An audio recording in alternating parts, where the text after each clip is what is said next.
Yo, yo, yo, yo. Oh my goodness, man. It's been a. Let me even look at the camera right. How does it feel like it's on an angle, bro? Am I autistic, bro? I think I might be. I'll be right here. It's been a minute. It's been a minute. So might be a bit rusty. But it's been a minute. It's been a minute, guys. How you doing? Lord in heaven. Oof. Let me tell you, bro. Fun weekend with the homies and whatnot. Hung with them. I was out in Wisconsin Dells. Just been lifing, to be honest. Life has been lifing. We out here surviving, trying to make money, obviously, and whatnot. But yeah, I know. I've been gone for a minute. Like, what has it been, like a month now, I want to say. Since I last streamed, 2 weeks since last video. Apologies, as always. Well, what can I say? I'm very sporadic. I'm up and down with the videos, and that's my fault. That's my fault. But we're going to be consistent this month of July. I feel like July is the month of focus, drive, passion, all that fun stuff. Let me check.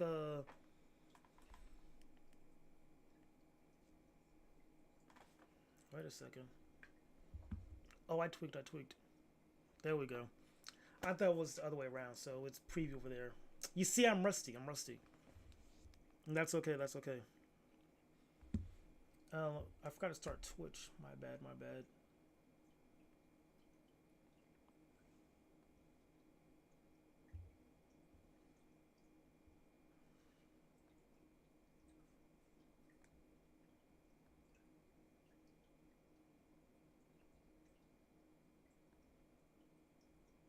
Where's the comment section, bro? Am I that bad right now? Control panel.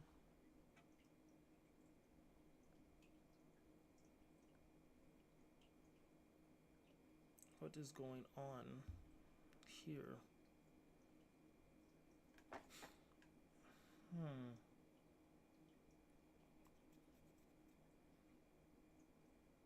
How did I do this back in the day?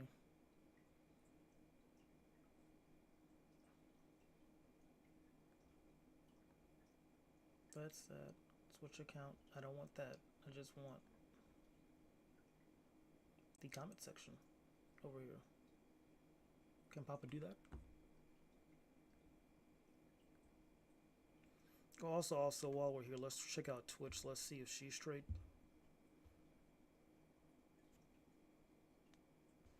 Following. Search. MT underscore 87.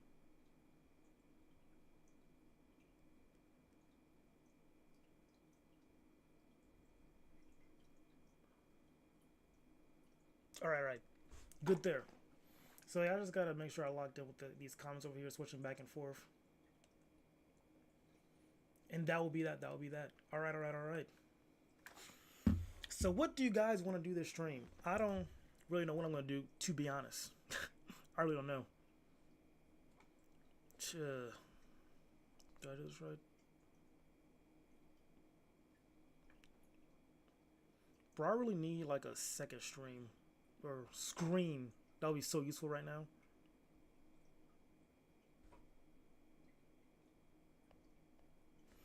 Or maybe let's transition. Let's transition. Do one of those. Shebang. We'll just keep a tab open. Just have it on screen.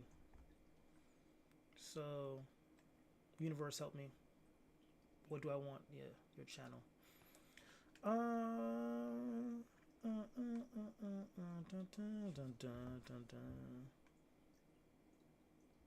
Bang. Dismiss. Mute. Also, put that there.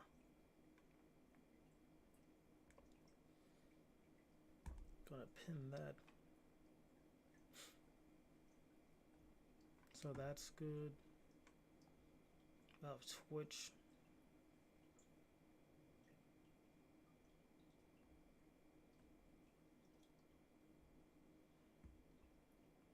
Mute chat right there. So yeah.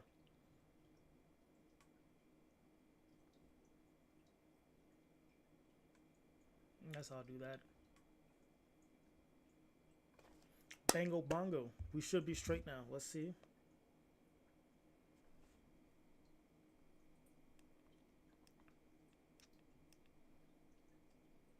Yep. Okay. What do y'all want to do? Wait, is my chair? Okay, it's good. Up the volume a bit. Because I'm going to talk about a little. My voice is out of it. Really out of it, bro. I'm just tired. It's like, ugh.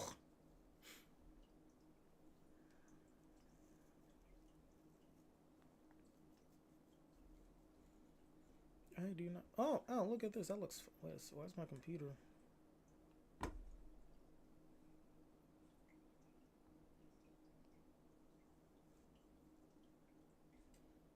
My computer just froze, but is the stream good? Let's see.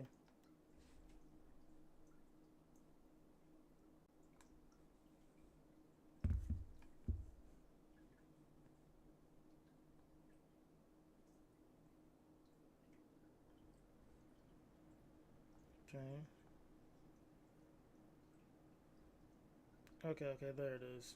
I don't know why she decided to tweak like that. But yeah, I want to see that. What was that Marvel trailer? Marvel.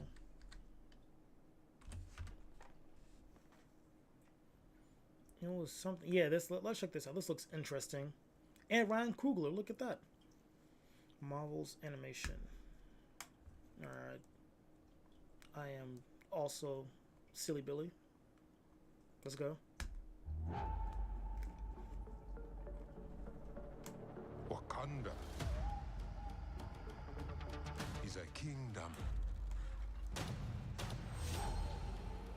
of many secrets.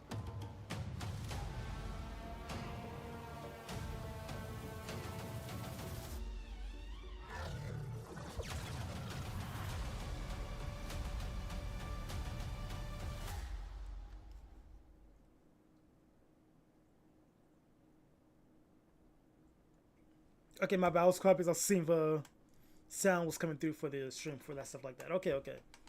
So we're all the way good. Yeah, that was decent. That's all I could really say. Nothing too crazy over there. One conservative versus 20 feminists featuring Candace Owens. I am not watching that. Shoot. I haven't played Marvel Rivals in a bit. We could check out this as well. See how we feel because I already watched it. There's really nothing too crazy in my humble opinion. Well, it's crazy. It's hype. I guess I'm just, Marvel Rival tired right now. I don't know what I'm talking about. Marvel Rival fatigued. That's what I should say. Like, just burnt out. Needed a break. This is a good hype, but, like, it's not coming till, like, what? End of the week or something like that? July 4th? I don't know. It's not coming right now. If this dropped right now with some character information and like the character kits and whatnot, that'd be nice, but they didn't, so it's kind of meh. But this is a cinematic trailer though. They dropped the dev talk, which had some information, but nothing too crazy for real. Let's check this out for you guys, obviously for you guys.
Ooh, wait a second. Think about it. Are they going to add Null to the game? Nah, they wouldn't do that, would they? Because they didn't add Dracula yet, so it's probably not gonna be no. But I will say I'm excited for Blade for sure. I know they're dropping Jean Grey first, but since she's coming out as a duelist, I'm guessing this is just a guess that a Blade might be like a healing tank. That's what I think he might be. Like he's a self-healing tank or something like that. With that whole, because like the whole trailer, I think the trailer shows enough to guess people's kits and whatnot. So he has like the sword, then like I think the bite might give him like slight region or overshield or something like that. Point is, I think Blade's gonna be super decent. He's gonna have like overshield mechanic or something. But yeah, that's the trailer. That's the trailer. What else? What else? Is she cheating? Or is it just dancing? Loyalty test. Is this the same? Is this the Taki dude? Yeah, we'll put a pin over there for that. Today we set up. Pause. As in, I'm not pausing the video, not pause out like, you know what I mean. Oh my god, did they drop her? Oh, they, man.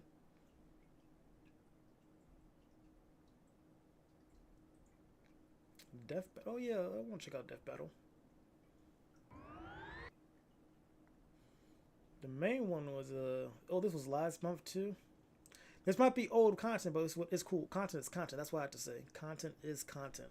So, can I? There we go. Let me check chat real quick. All right, y'all are just chilling, and that's totally fine. That's totally fine.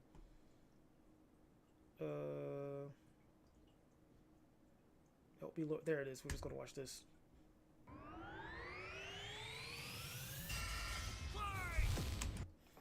Now, if we're talking about who I think is going to win, just off of my personal, what I know about the stuff, I think it should be Simone. That's what I think right now.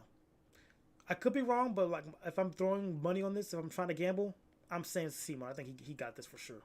They got this for sure, but we'll see. We'll see. Simone the Digger. Kyle Rayner, the White Lantern. Two men born of Earth with the willpower to pierce the heavens and conquer infinity. He's Wiz and I'm Boomstick. And it's our job to analyze their weapons, armor, and skills to find out who would win a death battle. Deep underground, Jiha Village lived in dreary isolation, oblivious to the wider world above their squalid cave. That's where the hero of our story comes in. The young man who would lead his comrades into the sunlight at last. Kamina, the great and mighty. Bruh, Kamina was so cool. Literally, like, when it comes to the older brother archetype, the leader that inspires everybody, and like what he did for Simone too, like trying to bolster him up. Like Kamina really did it all, bro. And I feel like them killing him was actually such a great twist for Gurren Lagann. Like, whoa, Kamina's dead. Because, like, what's going to happen now? Now it's up to Simone. Like, it was insane. Like, Simone had to step up. Like, it was really, like...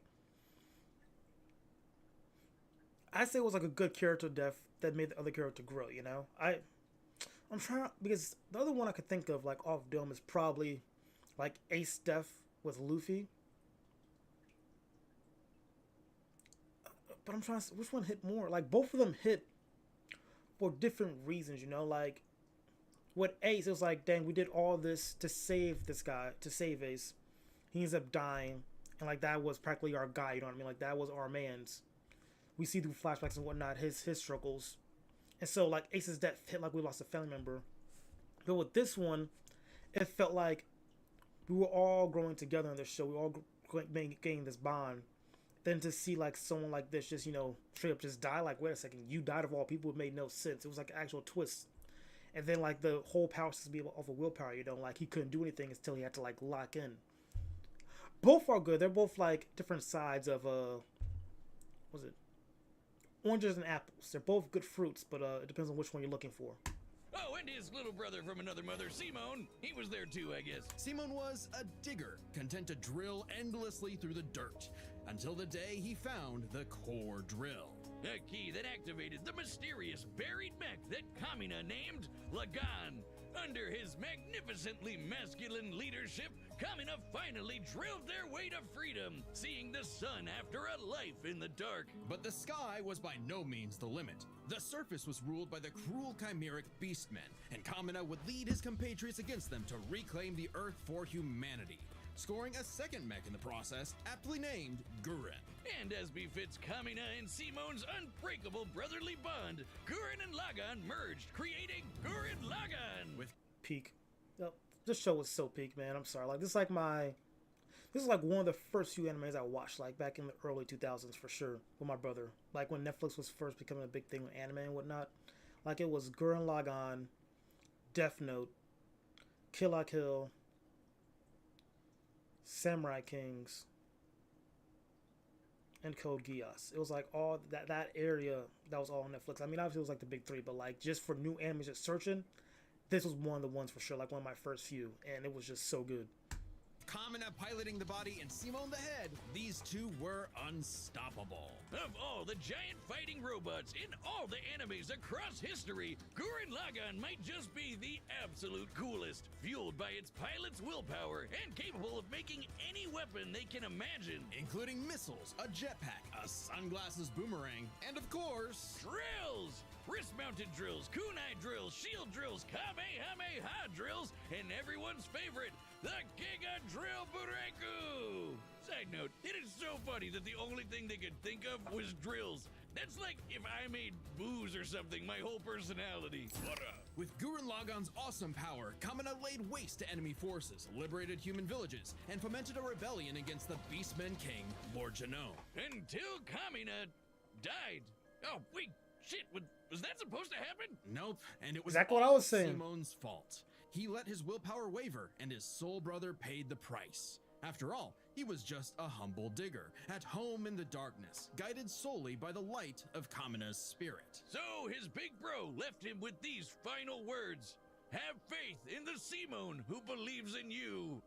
Damn. Kamina was the one looking up to him the whole time. It was Simon who found Lagann, Simon who pierced the surface, and Simon who would now lead humanity to victory. Especially with his gal pal Nia at his side, who helped pull him out of his rut and kick Lord Genome's ass. But victory only lasted 7 years before the anti-spiral attacked. Unimaginably powerful godlike aliens, the anti-spiral feared humanity's potential, what they dubbed the spiral nemesis. Remember how Gurren Lagann runs on fighting spirit? Turns out that's just a manifestation of spiral power, an energy that all spiral beings, like humans, have. That's right, the laws of physics run on chutzpah. Just as the spiral turned inward represents endless obsession and madness, the spiral turned outward spins forever into infinity, the perfect representation of humanity's evolutionary potential. Potential Simon would use as he led Team Dai Gurren across the multiverse to take the fight to the anti-spiral. And this is when Gurren Lagann gets crazy. Channeling spiral power lets you constantly adapt to threats, no matter how overwhelming. Simon can create portals to different realities and higher dimensions. He can generate force fields, absorb energy attacks, and even merge Gurren Lagann with bigger and stronger machines. Creating the Arc Gurren Lagann, which is strong enough to shatter space and time with a punch. Or the Super Galaxy Gurren Lagann, which can fire lasers that are fast enough to hit, and I quote, all time, space, and dimensions, all within a Planck instant. That's the smallest unit of time physically possible. Meaning each laser would have to be moving 4.6 times 10 to the 117th power times faster than light. Oh, well, looks like this wins the award for fastest calculated speed feat in our show's history. Congratulations, Gurren Lagann. Move over, SpongeBob. You've been dethroned. Oh, and the guidebook says they hit an innumerable number of enemies across infinite universes. You literally cannot calculate how fast that is. But it wasn't enough to escape the anti-spiral's greatest trap, the multiverse labyrinth. An attack that imprisons Simon in his own unique multiverse, forced to experience an infinite number of alternate realities that controlled his mind, permanently arresting him in a dream world. Except Simon and his spiral power are just built different, and after being inspired by his bro, Simon absorbed that whole multiverse to escape. What makes this even more impressive is that this labyrinth was 11-dimensional. meaning Simone absorbed a higher dimensional structure several orders of See, I didn't know. My bad. I was kind of locked in. I was getting interested in the video. I was super silent. My bad. Oh my god. The moon right now looks fantastic, by the way.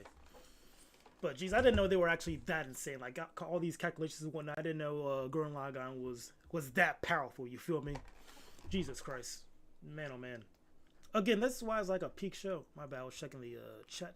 All right, let's go back to the video. Of infinity greater than himself.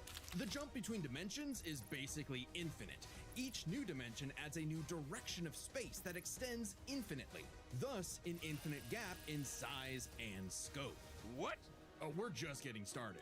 Imagine a two-dimensional drawing interacting with a three-dimensional person. Okay. That's not too far off from what actually happened. Because when Simon absorbed the multiverse labyrinth, he merged with every alternate universe version of himself, including an alternate universe Simon who is writing his own alternate universe version of Gurren Lagann. And that author's spiral power made his fictional Simon real, adding another to the mix. Wait, if every human being has spiral power, you're telling me we can all do this shit? This all gave our Simone enough spiral power to form the next step in mecha evolution, Tengen Toppa Gurren Lagann. This is when Gurren Lagann gets actually fucking crazy. Famous around the world, Mr. Fantastic, Invisible Woman, Human Torch, and The Thing.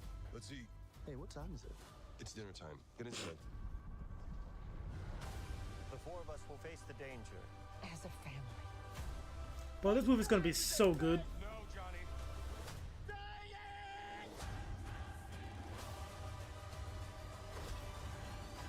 Marvel Studios' The Fantastic Four First Steps. Get tickets now. July, I gotta Grammarly wait. is an AI Well, it's writing July program right that now, works but seamlessly Jesus. with your everyday apps and helps professionals write better and faster so they can get all of their work. Fantastic. Like shooting missiles that alter probabilities so they have a 100% chance of hitting you, or tossing galaxies around like frisbees. Sorry, did I say galaxies? I meant universes. Simon's power was so immense that he started generating super spiral space, a higher dimension encompassing our own universe. With it, Simon turns his thoughts into reality, letting him create his mech and all of its weapons in the first place. Not only does this mean he no longer needs co-pilots, he can also regenerate any damage done to him or his mech just by willing it back into existence. Like when Lord Genome used spiral power to survive quantum breakdown, or the time Nia, now the best wife in the universe, used spiral power to constantly regenerate her body from being erased at the informational level for 7 days straight. Information in physics is essentially the ones and zeros that make up every possible outcome in reality. Nia literally regenerated from the statistical certainty of her own destruction. If I have spiral power, whiz, when the fuck is my leg growing back? When even this was not enough for the anti-spiral, Simon evolved one more time. Into Super Tengen Toppa Gurren Lagann! This mech is so big, its size is literally incalculable. And with a drill somehow even larger than that, Simon and his friends shattered the anti-spiral once and for all. Hey, cruel indifference of the universe! Meet the indomitable human spirit! Proving Kamina's words prophetic. Like, this shit really is the definition of the human spirit, to be honest, bro. Like, it's so good. I might low-key have to rewatch Gurren Lagann again, just to get that inspiration. You know what I mean? Like, that really just inspires you just to keep pushing forward, bro. That's how good this show is, and that's why. Because, like, fun facts. So I watched Gurren Lagann first. Simon's drill is the drill. Let me yap it now. I watched like Gurren Lagann first, and then I watched like Neon Evangelion, like I want to say like a couple months afterward, and like I didn't like Shinji at all. Like, I despise his character because I just went from watching a guy who was depressed and whatnot, and then like I'm going to his show, but he was depressed but had a support system behind him. Then I'm going to this guy who's like practically alone by himself with no support system. So like, I understand why he was depressed, but I was always waiting for him to at least find like some upbringing or like locking it, but he just never did at some point. Like later on through the movies, like I think it's like 1.3 and stuff like that, he does, you know, figure that out and find that self-confidence or self-esteem. But like for the whole first series, you know, just a series like the first 24 episodes, just that by itself, it was just a depressing show. Practically, it was just a depressing show about a kid that practically everyone needs to use him to save the world. He just didn't want that. You know what I mean? So yeah, still a good show though. Still a good show. But Shinji is just annoying because like I'm thinking of Simone and Shinji. You know what I mean? Just comparing the two. Granted, they both have different support systems, but still, it's just annoying to me sometimes. That would pierce the heavens. With no more worlds left to conquer, Simon chose to wander the earth for the rest of his days, in service to others. Always looking up. For all the lights in the sky are stars, and every star another world of spiral cousins that can live free. All thanks to a humble digger. The universe is a dangerous place. Should you find yourself face to face with an interdimensional vampire, alien dictators, or this one really pissed off cat, you know who to call. The Green Lantern Corps. They're the Space Fuzz, an intergalactic police force founded billions of years ago by blue leprechaun gods. And the greatest Green Lantern among them was everyone's favorite, Hal Jordan. You know him. You love him. You might hate him, but you got... That was such a fake fight. I can't even hold you, bro. Like, Ben should have easily beat that dude. I don't know why they used, like, Kid Ben as well when they couldn't use, like, you know, Teenage Ben. Like, it was just... That was, like, the lamest fight. I can't even hold you, bro. Like, that could have been... Like, Alien X should have easily wiped that dude off.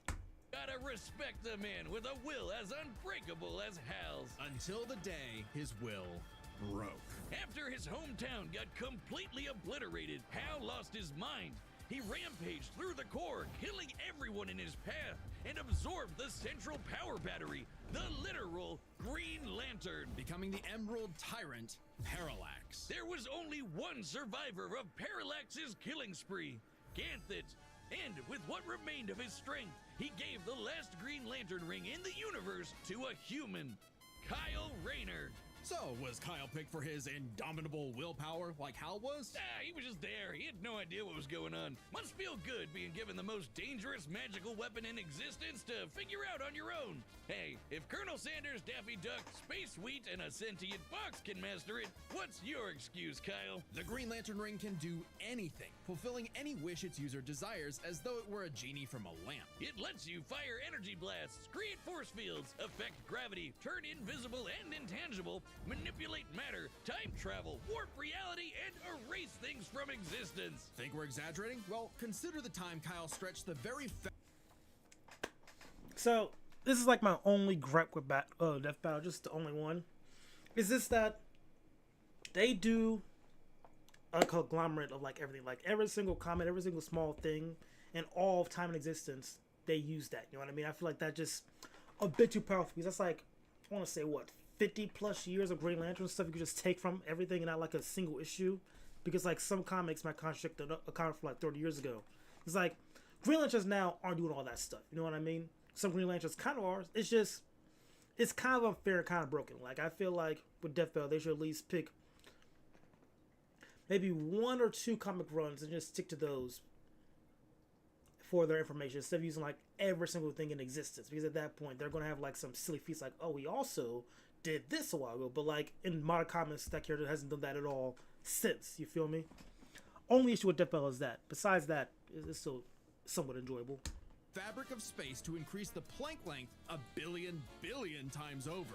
That's like stretching an inch into a light year. Lanterns control time and space, letting them fly so fast they can create a Speed Force singularity. Tapping into the Speed Force requires entering a higher dimension of space, requiring speeds that are not only faster than light, but totally immeasurable. And the rings have an artificial intelligence that operates just as fast, automatically protecting its user from danger. Like the time that Boozer Kilowog survived being erased from existence by the crisis on Infinite Earth. The ring is fueled by its user's willpower and limited only by their imagination. While Hal may have had the greatest willpower in the Corps, Kyle's imagination is unmatched, probably because he's a comic book artist.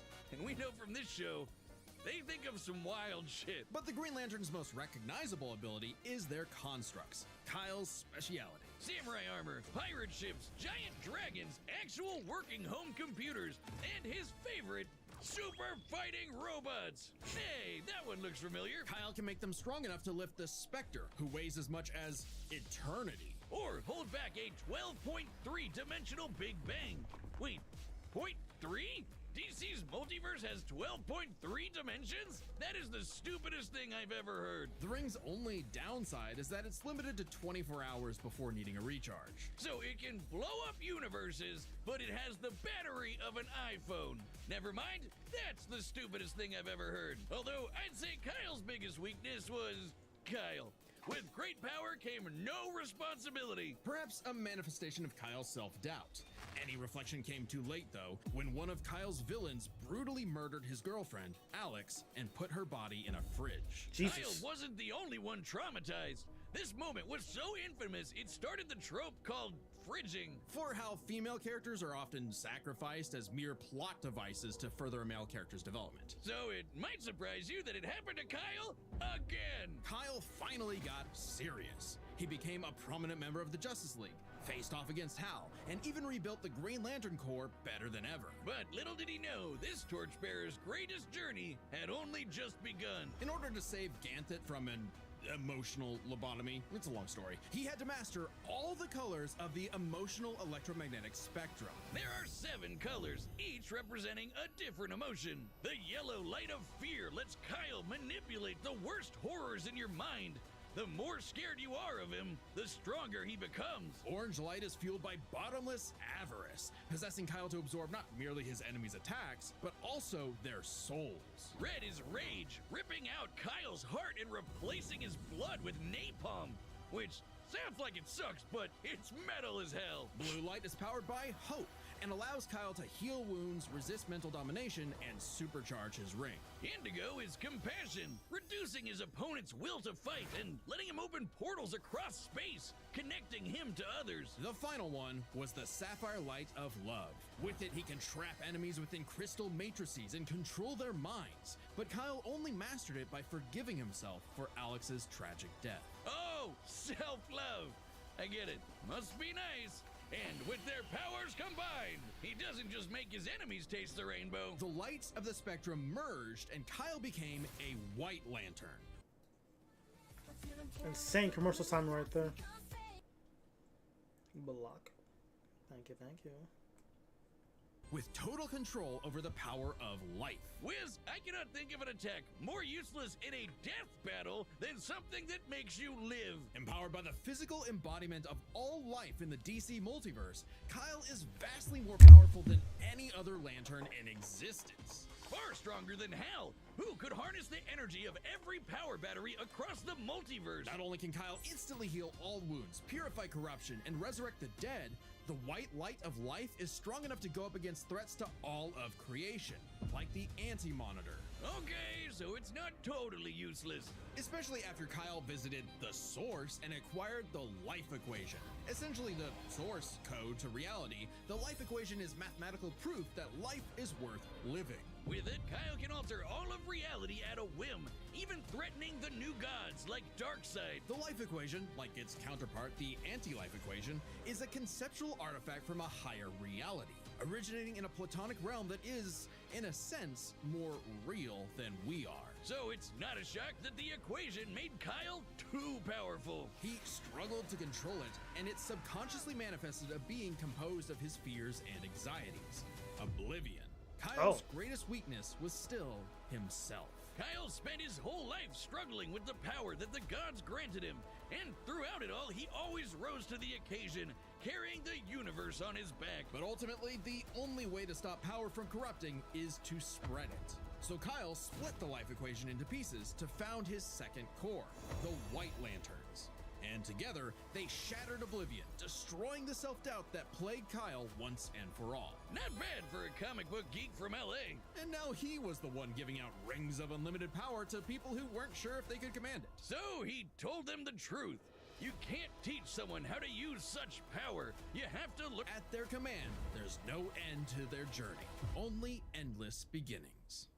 Okay, interesting character. Can't hold you. Can't hold you on that. Remember Beerus versus Sailor Galaxia? No? Well, that's because it was taken off YouTube for being too anime. But we've got a solution. It's our own website. That's www.deathbattle.gg.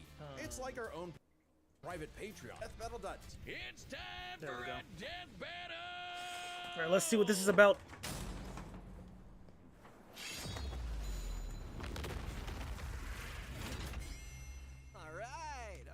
nasty at all. Hey dude, Green Lantern Officer Kyle Rayner here.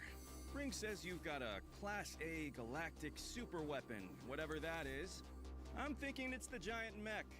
Why don't you hand it over? Gurren Lagann's mine, officer. Just who the hell do you think you are?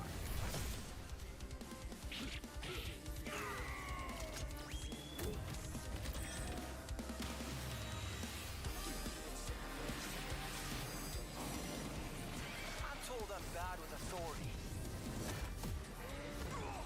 Tell me about it. 4! 4?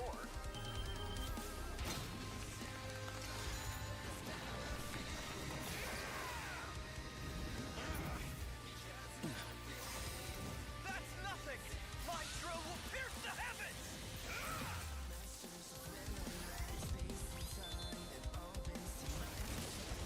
Take it, Topa, Gurren Lagann!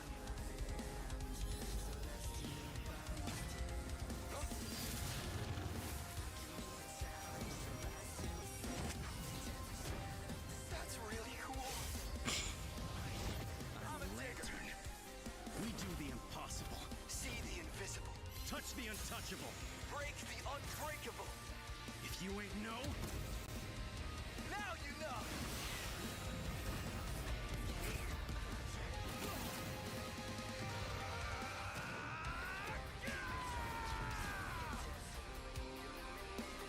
I'm Simone the Digger. If there's a wall in my way, I'll smash it down.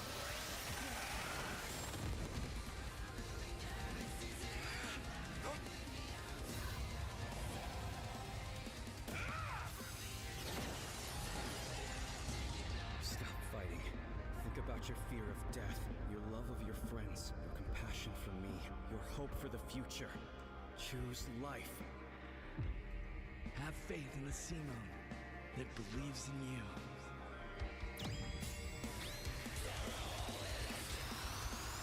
Super Tekken Topa Gurren Lagann!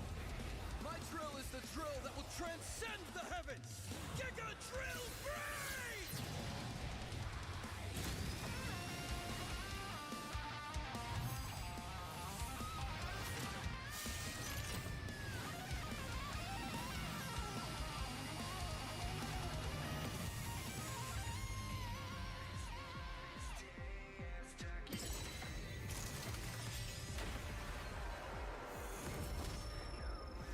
The super weapon wasn't your mech.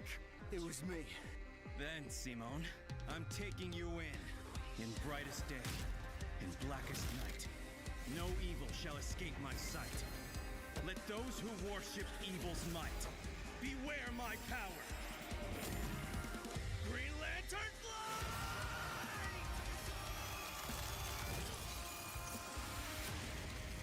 Let's see you grit those teeth!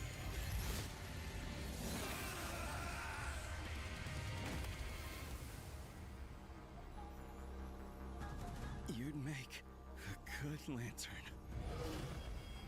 Simon of Earth, you have been chosen. Just who the hell do you think I am? What I say, bro. I knew my man Simon was going to win, but that was fun. That was a fun fight. Let's hear the explanation. Let's hear the explanation though. Chat, what y'all talking about? Nothing. Okay, bet. KO! For the guy with the snazzy sunglasses! When both combatants possess unlimited power, it's hard to judge them by our normal standards. Take speed. Simone can hit an infinite number of targets all at once, and Kyle can fly fast enough to surpass the normal concept of speed itself. When you control space and time, things like strength and speed kind of become irrelevant. Instead, let's analyze them through a lens more applicable to beings as absurd as Simone and Kyle. Their imagination, their willpower, and their ultimate potential. First up, imagination. The boundless things they could conjure to use against the other. Both could think up just about anything the other could, like absorbing each other's attacks, fighting across time, anything. Simone did have a few attacks that Kyle hasn't encountered, like the probability-altering missiles, but it's likely Kyle could adapt considering his ring could protect against existence being erased across the multiverse. And in general, Kyle's constructs were a lot more creative than Simone's arsenal, which was mostly drills. Though again, nothing Nothing Simone couldn't adapt to with, say, his energy absorption. Imagination is a draw. That leaves the other main factor for both characters, the origin of their unbelievable might, their willpower. And that's really gonna be the winning factor here, since it's the source of everything for both of them. Whoever's got the stronger willpower wins. Both can manipulate reality on a multiversal scale with their willpower, but we can use dimensions to roughly calculate a difference. This might sound absurd for most characters, but it's necessary for beings as beyond the pale as Simone and Kyle. The multiverse labyrinth that Simone absorbed contained 11 spatial dimensions. That's 1.3 dimensions less than the multiverse Kyle's power can threaten. And remember, each numbered dimension infinitely surpasses the one below it. Which meant Kyle's willpower was stronger at a base level. However, that doesn't necessarily mean Kyle gets the edge, because if there's one thing both of these guys are known for, it's that they can always get stronger. So to determine the limits of their willpower, we first need to understand their full potential. Simone's whole deal with spiral power is how he can constantly evolve to get stronger. So Okay. just because Simone starts off weaker doesn't mean he'll stay that way. Absorbing the multiverse labyrinth required Simone to leapfrog several orders of infinity in an instant. Simone made himself that much stronger through sheer force of will. More than enough to close the gap with Kyle, especially since spiral power also lets him regenerate his body down to an informational level. Kyle's never destroyed something that thoroughly before. Without the ability to easily kill Simone, it was only a matter of time before Kyle's ring ran low on charge. Especially since Simone could likely regenerate for at least a week straight, like Nia did. While Blue Lantern Light could boost Kyle's power, he's never jumped several orders of infinity in strength like Simone has. And while Kyle could manipulate emotions to reduce Simone's willpower, Simone resisting the labyrinth's mental manipulation meant he could power through anything Kyle threw at him. Everything, that is, except for the life equation. It originated from a higher level of reality and would have more than even the odds. Too bad Kyle couldn't control it. It was just as much a detriment to him as an asset, forcing him to relinquish it to keep from destroying reality and himself. Compare that to Simone, who merged with a version of himself writing a version of Gurren Lagann, and using spiral power to make that fiction into reality. A pretty similar level of reality to the life equation, and a level of power Simone had no trouble embracing and mastering by the end of his story. No matter how you look at it, Simone might start weaker, but his peak will always transcend Kyle's. Isn't that how all of Simone's battles usually go anyway? That's Gurren Lagann in a nutshell. So Simone's incredible potential eclipsed Kyle, which means his willpower was ultimately greater. Kyle may have embodied life itself, but Simone's unstoppable evolutionary potential would shatter even this lantern's light. I hope Kyle at least dug the fight, because when it comes to death battle losers, he was a dead ringer. The winner is Simone the Digger. Valid, Next valid, time valid. on Death- I watched the Blue Jeans one, but that was a decent one right there. That was decent. Oh, look at that. Chat, what y'all talking about? It's okay, it's okay, it's okay. We'll lock in at some point. The goal is every day for the rest of the month. That's what I'm trying to do, to be honest. If I can do this every day, so what, 31 days this month? That will be smooth, that will be smooth. So yeah, that's gonna be my gift for y'all for being out of it. It was a month hiatus, but it was worth it. It was worth it. What's going on here? Any videos I can react to? Give me a second. I'm gonna try to look at videos on my phone so I won't spoil.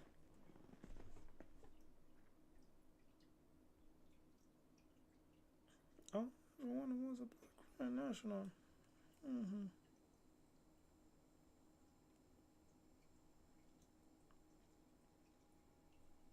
Let me see. Let me see.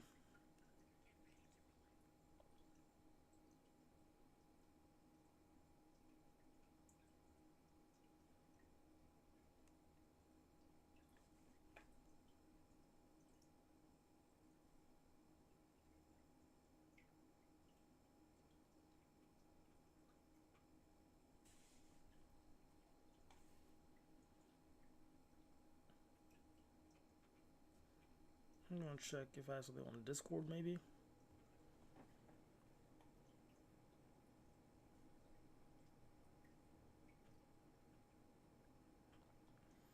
Dun, dun, dun.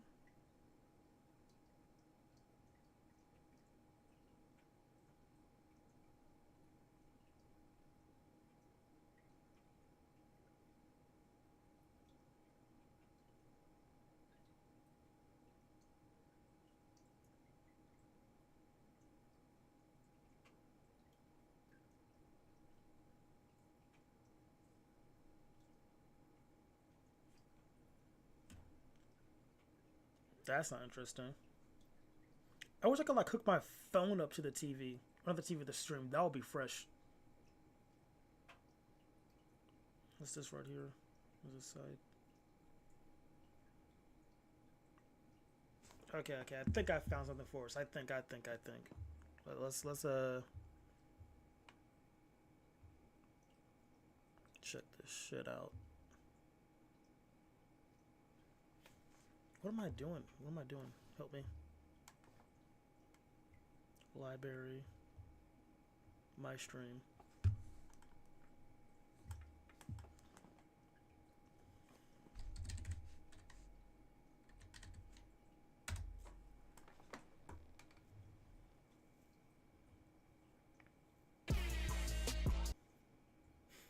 So what is it? Why do black athletes always date white women? That looks interesting. We'll put tab right there. Escape. Hey everybody, what is... This is 30 minutes though. I mean, I can't. We'll check it out. We'll check it out. Put it at playback speed 1.5. Let's go. Let's try it out. Welcome to the very first TPB Draft 2025.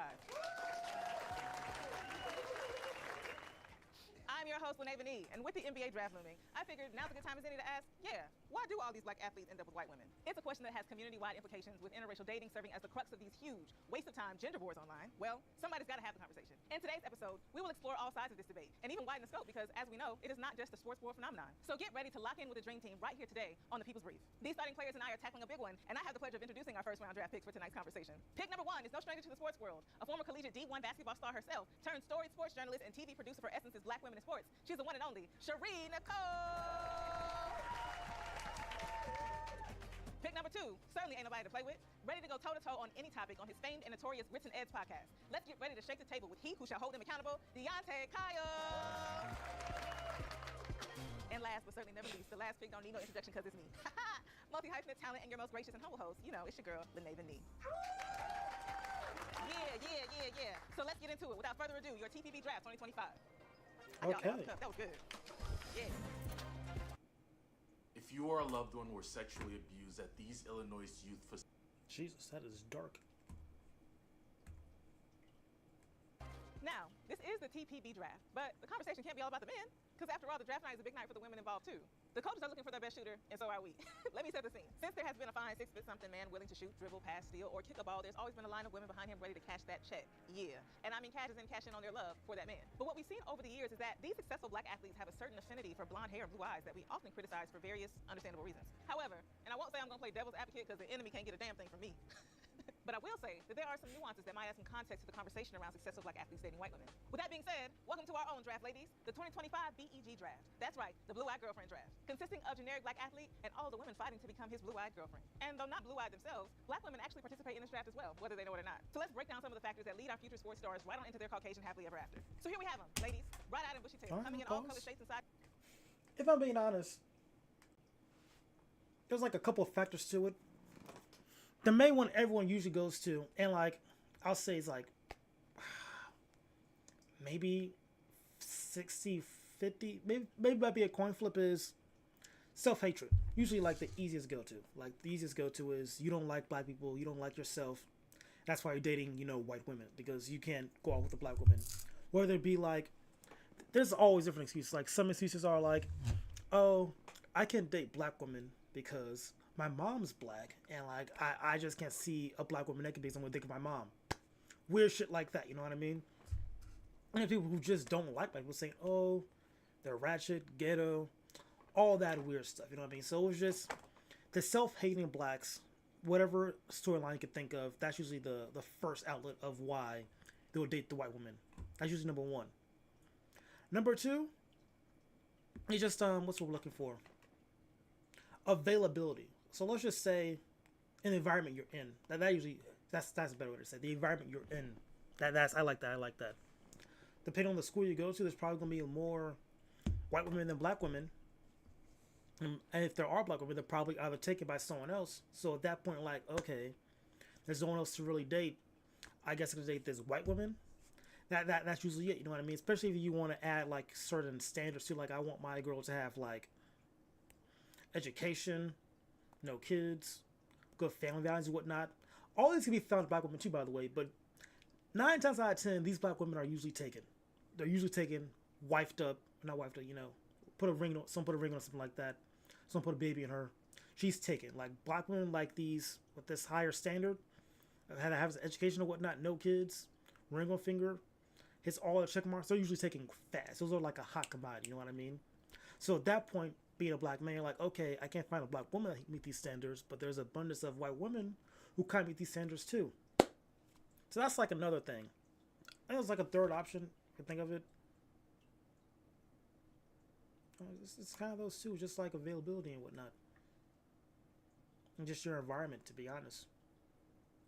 So it's really just those two options. Either you're self-hating or just depending on the environment you're in and like what you're looking for. And like they're just black women who you want higher standards for are usually taken and whatnot.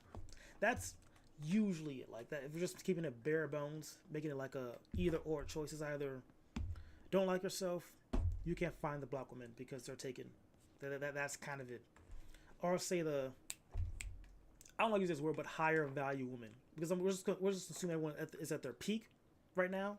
So peak black woman, peak black woman, peak white women. There we go. So they're at their peak.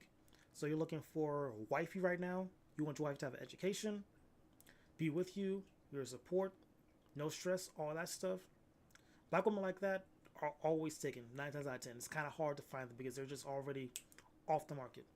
White women, there's a lot more of them, easier to find, that have the education and whatnot, who's also interested in you as well, you know? So yeah, it's that dichotomy right there for sure, if we're just keeping it simple and bare bones. There probably are other options, but that's how I see it. That's my perspective on it. Let's see what they say though. But for the purposes of this argument, let's zero in on the black ones and the white ones. These young women come into college and as tradition would have it, the men swarm. But what is it that takes a girl from dating the cafeteria dish boy to dating the most promising recruit of the season?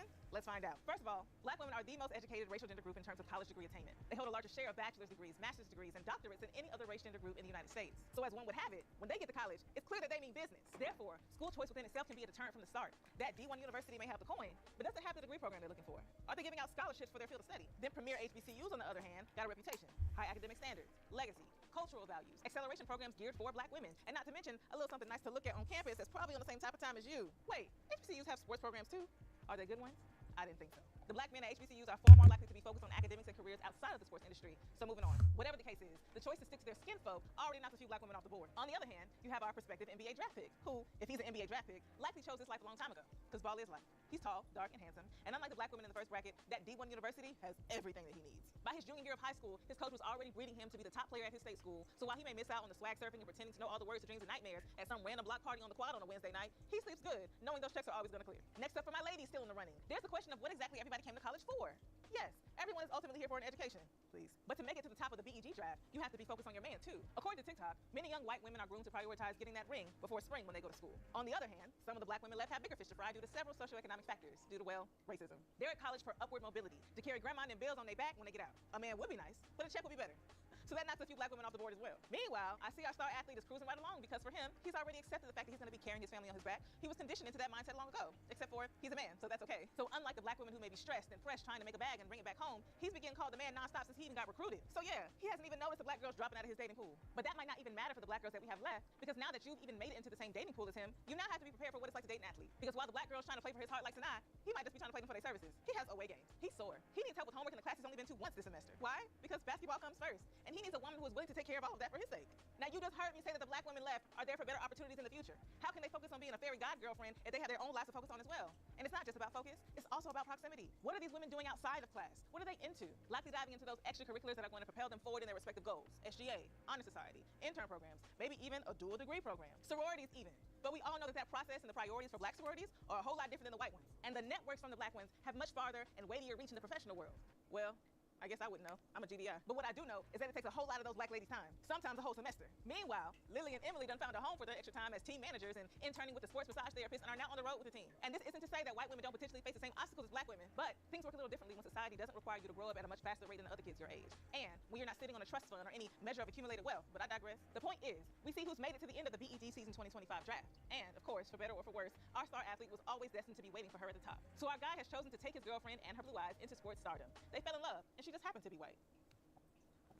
And that's your prerogative, king, or generic black athlete. But the only thing I'll give you is that the circumstances play just as important a role here as do your preferences. On top of whiteness being the standard for beauty and the misogynoir that paints black women as undesirable, there are real, damaging implications behind black athletes who actively seek out anything but a black woman and are vocal about that. Because the average Joes who will never have the chance at your type of talent, stardom, or proximity to whiteness will do their best to emulate your success in any way they can, even if it's just having a white woman, and punching down on black women in the process because they have no other real way to verbalize their choice other than the fact that they want to be just like you. Now, will this new couple survive once our star athlete finally makes it into the big leagues? Will he be tokenized and fetishized to the point of no return?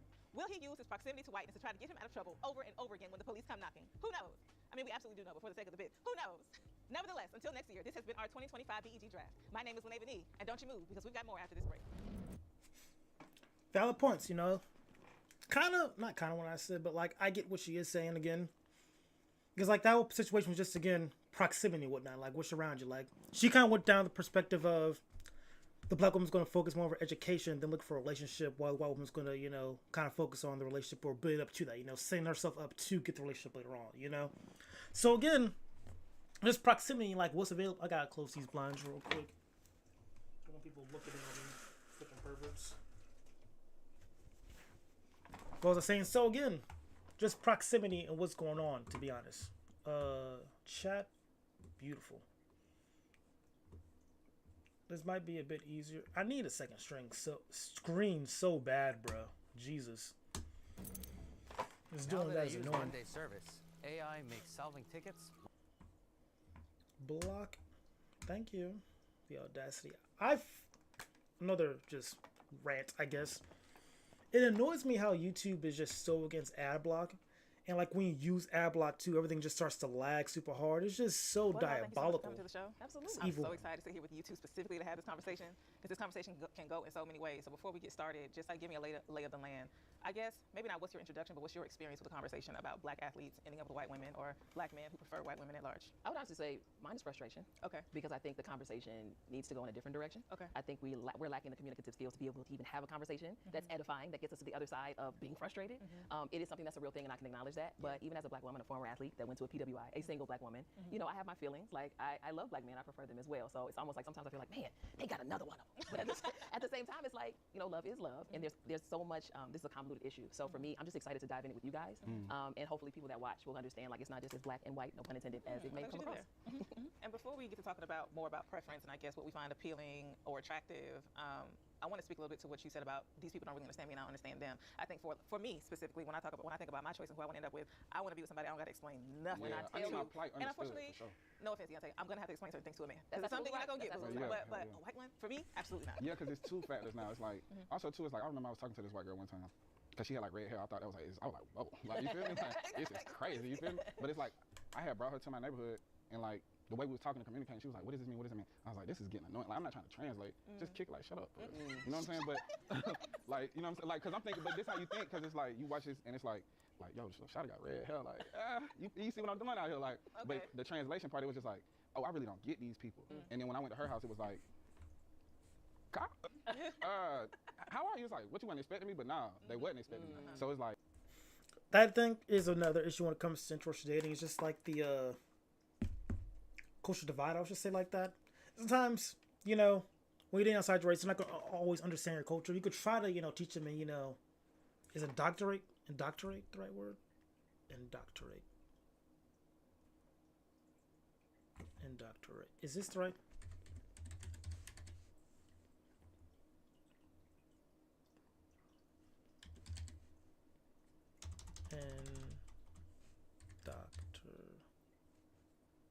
Indoctrinate. There we go. And try to indoctrinate them. There, I got it. And try to indoctrinate them into the culture and whatnot. If they're down for that, sometimes they might understand the culture, but they're never going to fully understand. They're going to always be like understand, but they won't understand your full experience. And that's why dating inside your race, you get someone who will understand that experience. You know what I mean? But at the same time, there's people who always have like these preferences, like, oh, my preference is insert race. But I always find it weird how, like, when it comes to, like, let's just say an Asian dude's like, oh, I can't date Asian women, bro. Like, they're just not my type. That's just my preference. I just can't date Asian women. As Asian guys saying that, or a black guy saying, oh, I just can't date black women, bro. That's just not my preference. To me, that's weird how when people say that's not their preference for their own race. I think that's kind of off-putting. You know what I mean? I feel like that is a level of self-hate for sure, and those guys should just, be cast aside. Let them go out, be single, whatever. Because that is, I think, another form, the self-hatred, but on like a micro level where you can't really say, oh, but it's like, if you know, if that makes sense. Like, oh yeah, these dynamics is and off. now your safety. Yeah, I feel like too uncomfortable to the point where it's like, yeah, go up and go in the room. And it's like, go in the room. No, I ain't going in the room. Go in the room is. Yeah, I was like, man, my dad, he really gonna trip. I'm gonna get up out of here because I don't feel comfortable over here. Okay. So it's like, but you remember stuff like that. And as a boy, it's like when they daddy be looking at you weird, it's like, let me get up out of here. If I had to call my dad. You feel me?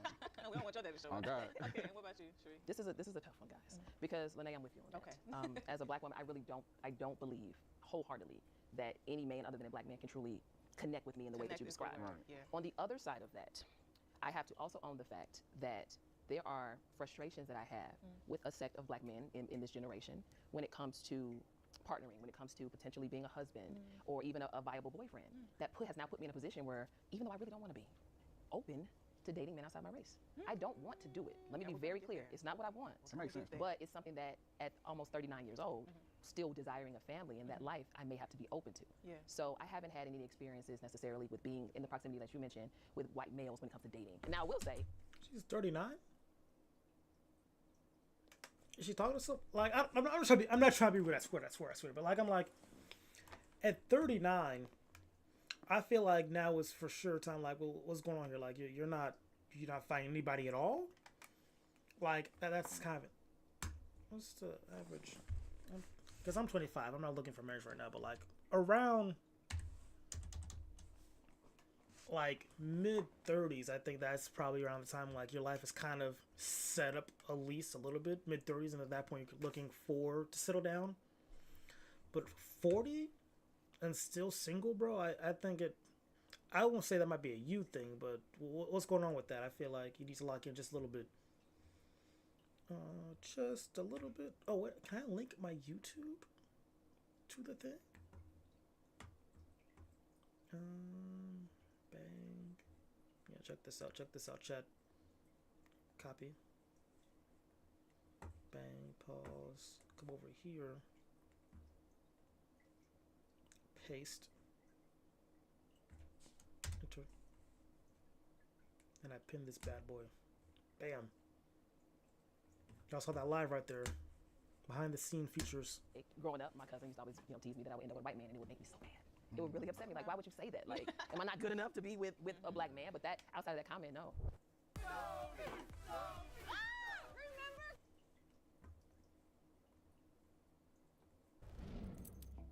We don't have an issue with what you like. Right? We don't. I don't. One of our issues, particularly for straight black women, is that there's not a lot of y'all to choose from. I almost ran up. I hate to say it, and I hope it don't sound ridiculous, but the numbers quite literally don't lie. Right. And then the way things are also set up, black women being one of the most educated groups, it is difficult for us to find counterparts. Right. And the counterparts we do have, they got their pick of the litter. Yes, they do. Ooh. And now we all have to compete with one another in a way that is, unfortunately, it makes it difficult to be community oriented when we, like, because of scarcity mindset. But then when we see you turning the other way and you do it because, and your answer is always because, and I'm not talking about everybody, but for those of you who say your answer is because you dislike this, that, and the other about black women, it just opens up the whole conversation about beauty standards and privilege, and even you mentioned the white hair, these things that feel exotic. Have you had any personal experiences in either way, because I mean you're attracted to women, and you being a woman yourself, where you felt like that has influenced your choices, or you could see its influence on the choices of people around you? You know what? Yes to the aesthetic piece, but I will even go a step further. For me, it goes like to an attitude or perceived attitude piece. Even most recently. Shaq, hey Shaq, I love you, but hey, so I love Shaq, but he's part of my story. So I was doing a segment on the Shade Room, and I was smiling but very much confident in what I was saying, talking like I'm talking to you all. And Shaq is watching, it's like a live stream on YouTube, and he's like, she's so pretty, but she's so mean. And I was like, Shaq, I'm not mean. Why would you say that? And I think there's something about black women who are confident and solid in who they are that sometimes can be perceived as we're angry, or we have an attitude, or we're boisterous, when we simply just believe in what we're saying, and we are. That is true. That the stereotypes being unfortunate for black women, bro. I'm not gonna hold you. It's kind of tough for them out here. It really is, bro. Because you being confident and know what you're saying, like, oh, she's too confident, bro. She's got an attitude, just you're damn if you do, damn if you don't, bro. Like if you're very timid and quiet, then you can't get what you got to say out. People think, oh yeah, she's not a very confident woman. But then if you are confident, it's like, oh, she's too confident, bro. Like reel it back, they can't win. They really can't win. naturally emote differently than other races of women anyway. Right. So for me, it's been more of that. I'm taller, so I kind of have a presence about me with that. The aesthetic piece, I haven't gotten to that point yet, to be honest with you. I haven't gotten to that point of insecurity yet because I'm still dealing with what I just talked to you about. You don't need to get there. You know what I'm saying? I don't want to get there, but I do think sometimes just the confidence, Yeah. the assertiveness, it can be a little off-putting. Intimidating. Yeah. So I think that's the intimidation piece is what And I I've dealt even with. heard that, and I'm gonna let you answer, but I've even heard that specifically in the whole like comparison piece, white women being softer Yes. or more malleable or amicable or amenable Yeah. to particularly black men leading, but also to my point earlier, it's not a whole lot of y'all left. It's not. In the y'all that's It's left, not. how many y'all that can lead? I don't know It's what even it by is. a smaller margin. But anyway, go ahead. Well, I Deontay. just think I'm listening to what you're saying, and it's like all these attributes that black women have that people want to kind of rein in. If you was Latina, sexy. So it's like that get odd too, and also too, it's like we get, we curate our feeds on social media to our interests. So my interest, I want to see what black folks on. So I don't know what other communities doing what they talk about, but I know when it comes to men talking about women, the only people I see publicly degraded all the time, no matter what, is black women. So it's like I said, I was hyper aware of this young though, because It's also true. Like, this is a very obvious thing. I think what he said about the Latinas is a very fair point. Like, people saying, "Oh, I want me a spicy Latina that talks back to me and whatnot," thick. But then a black woman, literally, the stereotype is that they have the attitude very thick. It's like, "Oh, that's ghetto. I don't like that." It's just internet stereotypes is the wolves looking against them at times, bro. It's unfortunate for sure. because I'm light skinned, both my sisters brown skin, dark skin. So I would just see how people would approach us like, "Oh my God, you got such nice hair." We'll look at my sister and be like, and I'm like, "Hold on, cuz what's up?" So I always been hyper aware because of the differences between me and my sisters in appearance. But I also never liked that shit. Or I never liked that stuff. You know what I'm saying? Because it's like they look like my mama. So like I don't understand what the problem is. But the louder people get when it comes to black women about like you too loud, you too to do, and then when you compare it to other women, it just seems like they're a little bit more contained and controlled. But like I said, when you start talking about Spanish women, then that attitude is sexy. Oh, yo, I had a Spanish girl, she was finna stab me, it was hot, like woo woo woo. That's crazy. It's crazy, right? But like seeing grown men act like that, I'm like, hey, brother, what we doing? Because it's like I ain't saying you can't have other preferences. I'm saying I'm a Panthers fan, and if you ask me why I'm a Panthers fan, I ain't gonna say because I hate the Falcons. Yes. So it don't make sense. Yeah. All right, so I want to move on to the other side of the debate because sometimes when I see this conversation or this discourse happening on the internet, you get, but it's okay when a black woman does it, when she dates outside her race, and you were just speaking to that a little bit. Yes. I've been on these dating apps myself. It's hard out here for us. That's why I got off. And there is a prevalence of white men on them apps. Yes. And it's not really my thing, but it also just makes it difficult for me to have more options for my dating pool. But for you guys, like, what do you think is the difference between when it's happening amongst black women versus when it's happening amongst black men? We don't have a lot to choose from. And then we talk about preference, right? So if I'm a black woman who desires to date a man who has a certain faith that he practices, that's in line with mine, that makes a certain amount of money, Now you'll go there. that has maybe a certain limit with how many children he already has, Now you're asking for too much. that may have never been married before, and I'm older. Yeah. So we down under the floor by the time we actually vet through every, like, and this is not, again, I'm not talking about people, women that are super stringent and all these high, like, over the top standards. No, just basic things, right? Yeah, sometimes not high over right, the top. The bar just being held. That's what I'm saying. So we're doing this off just basic fundamental things that we would like. A man who's into his career. Some of them still trying to figure it out. No shade, but again, if you're established, if you're high achieving, and that would go for a man. Like, depending, if you may have a standard where, hey, I want to date a woman who has a passion, it's something she's really passionate about, and she's career driven. She can still be a great mom, but she has something for herself. You wouldn't date a woman that necessarily doesn't have anything going for herself. That's real. So when the statistics already show, it's not a lot of y'all around, not a lot of good solid guys around, not a lot of guys that care about themselves enough to go to a therapist, or to read a book, or to go to the gym, or to eat a salad. Again, we're under the couch, and so that's part of it. It's a numbers game. You all have more choices.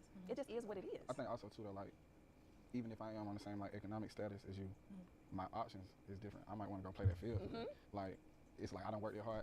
If you ain't got nobody that stay down with you to your success, and even sometimes even when you do stay down, like my options change up. I want to go explore them options because we always think there's something better going on. But I think too, my mentality about this is always like, whatever. Like, the whole conversation is like, do what you want to do, as long as it's not like, well, I'm dating white men. I hate like yeah, I'm cool. But then also too, it's just like, in like a case like Serena Williams. Serena Williams, like, the only thing I ever really heard a black man compliment her about was her ass. You feel me? Everything else is like she manly, she this and that. But she go get the white dude. Now the white dude look crazy. He look crazy. You know what I'm saying? But he is a billionaire. You like, saw the swimming trunk picture, didn't you? I did. Shot look translucent. You hear me? I didn't see the swimming trunk picture. He look translucent. It's crazy. Oh, don't say that. It's a stark contrast. Okay. What he like invested in this or something? No, I'm just playing. But nah, I'm just saying it's like, but you can't go. But then it's like, well, he do got $1 billion, and men respect money. You feel me? So it's like, well, she do got $1 billion, but you can use that as an example too. But I think also my kind of like point of view is if you go to college, you in your career, you doing your thing. The type of people you around too, it lessens like the black man that you might want. That field do get shorter and shorter because of war on drugs. Like we was funneled into prison, y'all was left out here, and y'all figured it out. Like my mama struggled working regular jobs. I'm gonna go the corporate route, and I'm gonna go do the corporate takeover, and that's what y'all did. That's just real. The stats is though. But I mean, I feel like I'm trying to get an answer out of y'all that I haven't gotten yet. Okay, come on. When we're walking down the street and we see a black man holding hands with a white woman, we have a very particular experience. Yes. But when we be walking down the street, we might see a black woman with a white man. We might not have that same energy. And where is that setting? I ain't gonna hold you. Sometimes the white boys be pulling some bad. I'm talking about bad. I be like, hey. They do. My boy. And once the black wife effect take over, it be like, okay, they match. Honestly, I think a lot of black women, and I'll speak for myself, and I'm working through not feeling like this. If I'm walking down the street and I see a black man with a white woman, there's a weakness in him. Ooh. Something in him is weak. I want to preface this by saying, I don't think we had an opportunity to say it as much.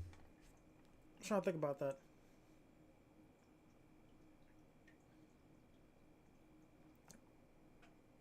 I think why it's more looked down upon when it comes for a black man than a white woman is because in reality you're still the man, you're still the provider, you know? And like I think everyone's first issue is when they see it's like, oh, this guy probably has a self-hating issue. That's probably it. That's usually like the first go-to is like, oh, you're a black man, dating white women, you probably just hate black women, yada yada yada. But then when a black woman dates a white man, at that point it's more like, oh, you probably didn't have like enough options, there weren't enough black men that reached your standards. So you had to get with the white man who like were hitting the standards you want to hit, if that makes sense. So it's kind of like the reason why the black woman went with the white man is because the black man failed to get with said black woman or didn't reach the standard she wanted to. So she had to, we'll just say, settle for the white man. That's just like, we'll just say that's like the bare bones of it. Like there's obviously different situations. We're just going to say that's that situation. And that's what we don't, you know, harp down on them as hard. But when the black man is saying the white woman first, it's like, bro, what are you doing? There's probably a billion black women who probably meet those same standards too when you're dating this girl. It's like, when you see it, your initial reaction is the negative for the black man. When you see the black one with the white man, your initial reaction is, the black man didn't step up properly. That's why she went with this guy. If that makes sense. That's what I'm thinking it is. And I think that's probably the best outlook of it for just how you see what they're talking about in this situation right here. When your initial reaction, how you feel. Much. Love is love. Love is love. And Love is as love. was evidence in our BEG draft, we just fell in love, and she just happened to be white. Sometimes this happens. No, that's real. But sometimes it don't. And I just want to contextualize her statement by saying that. And I appreciate you doing that because I believe the same. On the other side, I think when I see a black woman with a white man, despite all the historical context that we know that sits behind that, I think, oh, she must have got she's tired. Like she must have got so fed up that she's getting to rest now. And again, Exactly what I said. The black man wasn't stepping up, so she went with the. I know what I'm talking about. I know what I'm talking about, bro. Come on. Why would that be the interpretation? Yeah. Because as I mentioned earlier, for me, I don't want to date outside my race. Yeah. But it may be my only option at a certain point, so I have to be open to the only. I think there are some black women, not all, because like you said, love is love. But there may be some black women, and they say it on social media. Girl, I tried it. Venus tried it. No, excuse me, not Venus. Serena tried it. Serena dated several high profile black men before she finally turned the corner. So I think we need to also understand and talk about those black women who have been making the effort. Yeah. And it's just not panning out. And so they have to say, you know what? I'm gonna be open to love, like for real, on a grander scale than what I think that I want for myself. So the whole point of us having this conversation, for me, and I said at the top of the episode, I'm quite sick of the gender wars. There's far too much going on that is affecting our community for us to be sparring back and forth about really anything, and this is a complete waste of time. It is a waste of time to be having the conversation the way that we do online, but also there is merit to the complaints black women make about the disparity, the numbers that don't line up for us, on top of these ideas about preference and choice that lean into all these beauty politics and how from the beginning of time here in America, black women were pushed to the bottom in terms of desirability. But the point of it all, the point of us having this discussion is to hopefully bring us to the table to have a friendly conversation discussing the importance of loving on one another, period. The fact that we have to compete and fight each other for love romantically is a product of white supremacy. We are doing exactly what they want us to do. You know what I'm saying? And it's just, it hurts me to see us pick up their tools and beat each other with it. Black media, I'm disappointed because we perpetuate those narratives. We repost. We allow the arguing in the comments. We do all of that. That's us doing that. Yeah. When we have all these other opportunities to showcase black love. Yeah. It exists. It exists more than we even allow it to up top because we're so busy funneling our content the same way that mainstream white media is doing it. I got another sales call. Oh, and, Jesus. Like, now? Oh, my bad. I'm just trying to see if I can find another video after this. Black love is so important. It means the world, at least to me. It's something that I desire for my life. Yeah. I'm grateful that I get to get it from my father and my uncles and my cousins and my mentors that are men. And I have such good male friends too, such good black male friends. And they, whenever I have those moments, I'm frustrated about, man, I wish these guys would get it together. I think about them. And I'm like, God, thank you so much for loving me enough to give me good examples. So with that said, it's energizing And I don't know where I would be in my life if I didn't have it in the capacity, whether it was with my father or my friends or my loved ones in my family. I just want us to do better. Yeah. But I think in order for us to change these narratives or showcase black love in the way that I think we should, we have to start listening to each other's hearts. And I don't think we have maturity right now on a grander scale to do that. Everything that we love about black culture is a product of black love. So you're not here without black love. You know, when your two black parents, and you know, it's everything we love about who we are is a product of black love. We all are hurt. There's systemic factors that cause our hurt. There's isolation that come with our community that causes infighting between us. And the thing is like, I don't want to admit that I might have hurt you worse than you hurt me. So I'm gonna bring up every time you hurt me, like, nah, but I'm hurt too. But it's like, we all hurt. It's straight. We good. We all hurt. And a big part of that hurt is because we ain't left alone. So it's off top, but that's a nice cut mustache right there. Low key, this is very off top. Like low key, if I could get my mustache like kind of thin, thick like that, because like my mustache gets pretty thick, right? If I get it like kind of thinner, like kind of like that, shape it up like that, that would be kind of fresh. Off top, but like I was like, I respect the man's mustache game right now. It's all these outside factors. It's all these other communities hating on this, but we left with each other in proximity to each other. And who do you take the pain out of? You feel what I'm saying? So I think that a big part of it is get outside for real. Like, I'm not speaking from Deontay Kyle, the media guy, the podcast. I'm telling you, since I was a little boy, black women love me. And I ain't never experienced no different. Black women hurt my heart. I've been cheated on. I done cheated on someone. I done dished out just as much pain as I done received. But you got to be real about that. And the thing is like, I don't want to be nowhere else. So what we tripping for? Like, if you want to be somewhere else, go somewhere else and stay out of our business. When I tell you, that's it. If you don't like black women and you a black man, then when we start talking about black love, stay out of our business. Because we talking to each other. If you don't want to be in the black community, if you don't believe in black love, if you don't appreciate the sacrifices that were made just for you to be here to type on your phone about your hatred, then stay out of our business. And then we'll be straight. Because it exists on the echo chamber on the internet for sure. Absolutely. It's worse on the internet. It's real in real life. I be feeling it. But we don't treat each other like that. I want to thank y'all so much for this conversation. It was beautiful. And like so many things when it comes to love and identity and community, there are no easy answers. Just layers to unpack and truths to sit with. So a big thank you once again to Deontay Kyle. All right. Not a bad video. Not a bad video. I mess with this. I mess with this. Good stuff. Good stuff. Look at that. Cuban workers in Mexico. 6 exes versus 1 secret couple. Can we watch Jubilee? Open link in a new tab. If I get hit with a strike, I'll let y'all. You'll know if I get hit with a strike.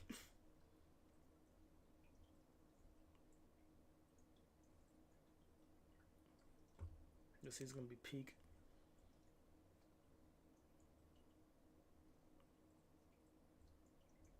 But there is nothing entertaining to watch. Blind date. Zach Justice and we can check this out. I'm not really a huge fan of Zach Justice because of his stuff in the past, but for content, we'll check it out. Sketch and I are here, and we're double dating. Is that what's going on? Apparently, WNBA chicks are all taller than me. What if he calls dibs? Do I honor that? It's up to you guys. Okay. You know these ladies, right? I've met a couple of them, but I haven't really fancied them. Well, we could put this back on normal speed now. I just was zooming through that just because I feel like they have a very slow talking pace. And I was right because they were talking a bit slow. In such a way where at some point in our lives we might be in the same room with exposed areolas. Okay, set to see some areolas then. Let's bring them in. Hi! Hey, how's it going? Welcome to the wine mixer. Mariah. Good. Kylie, or Sketch. Oh, sorry. Go ahead. Hi. Hey, Zach. Mariah. Yeah, I'm Sketch's Hello, brother. how's it going? Hi, I'm Kylie, or Sketch, sorry. Hi, I'm Zach. Hi, Zach. How do you guys feel about taking a seat? Oh, yeah, we could do that. Sweet. Shaved legs or lasered? Neither. I actually just let this grow out. Oh, I can't Can you even see tell. it in the light? I cannot see, Yeah, to be honest. So Ava has a bush. I have a huge bush. My nickname in high school was Bush. Would you like some Twin Towers in it? That was like, because we're just feeding off of, I don't usually come in so sexual. Do you guys usually have sex with the same girls? at the same No, time? Not anymore. not yet. Oh. Well, we caught something. What'd you catch? This may be the last. A lot happened in those, what was it, first 40 seconds, bro? A minute is just Jesus Christ. He just says anything off the dome. We'll keep Sidemen. Oh, wait a second. That would be fun to react to.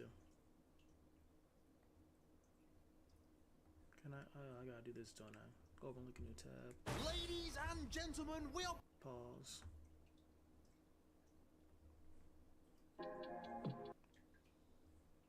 Sidemen. What's a good video?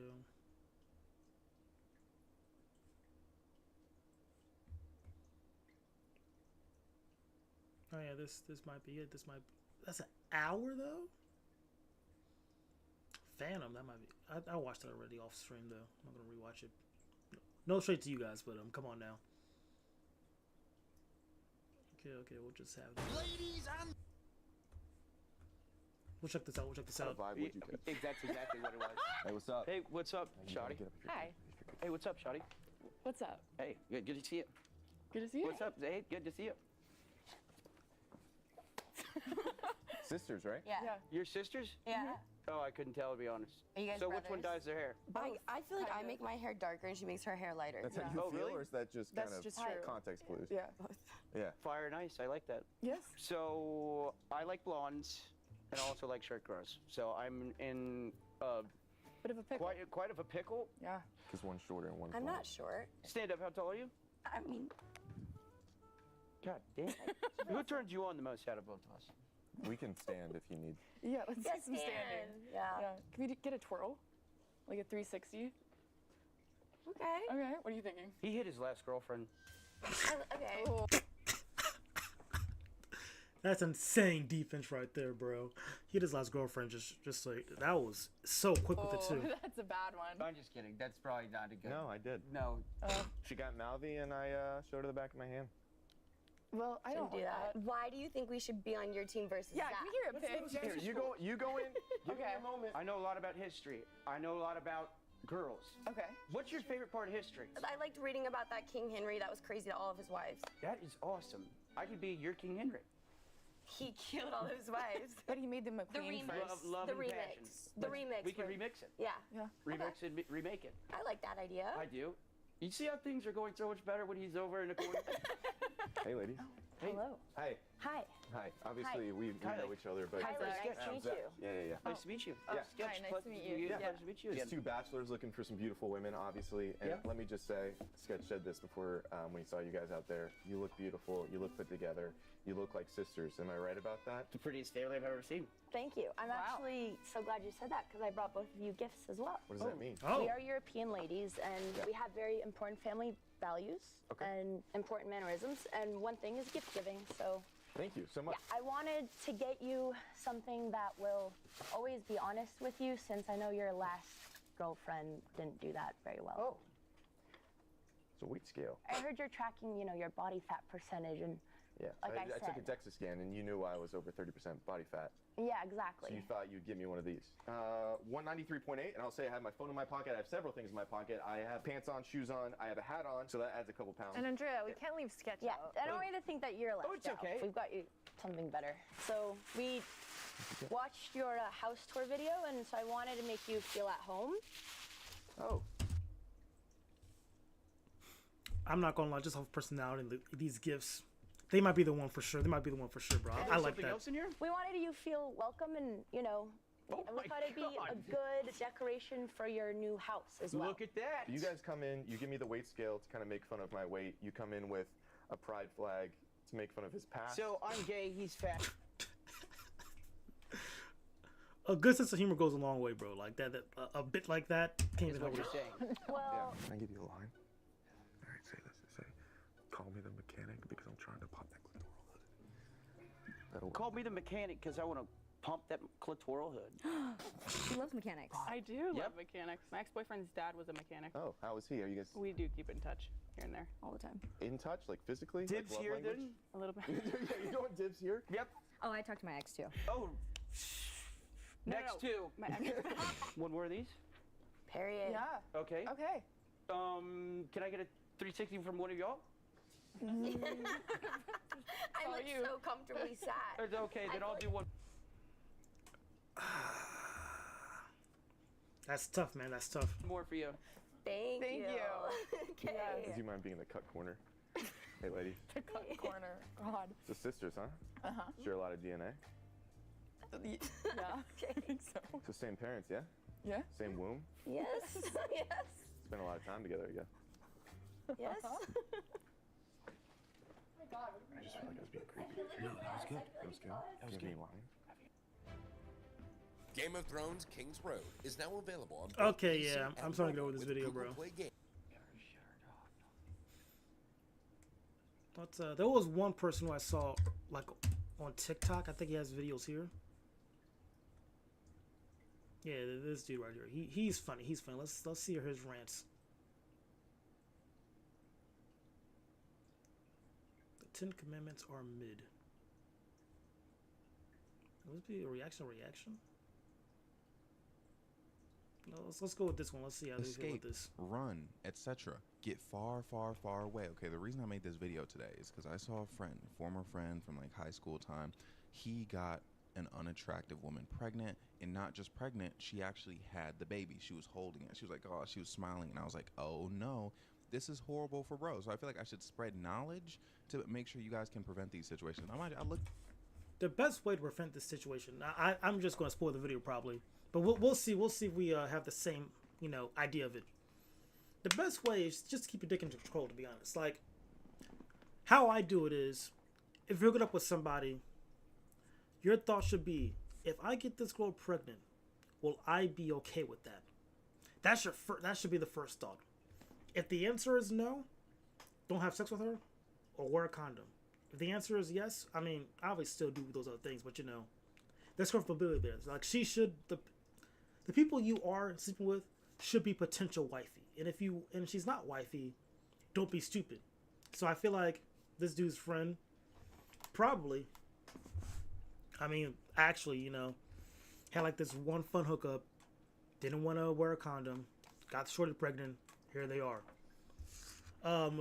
Happy accident, if you will, but very much could be avoided. So do I feel bad for the friend? No, not at all. That was entirely your fault. You knew what you were doing, and you weren't keeping your dick in management. And like that is just a thing as a man, you just kind of need to know how to do. You feel me?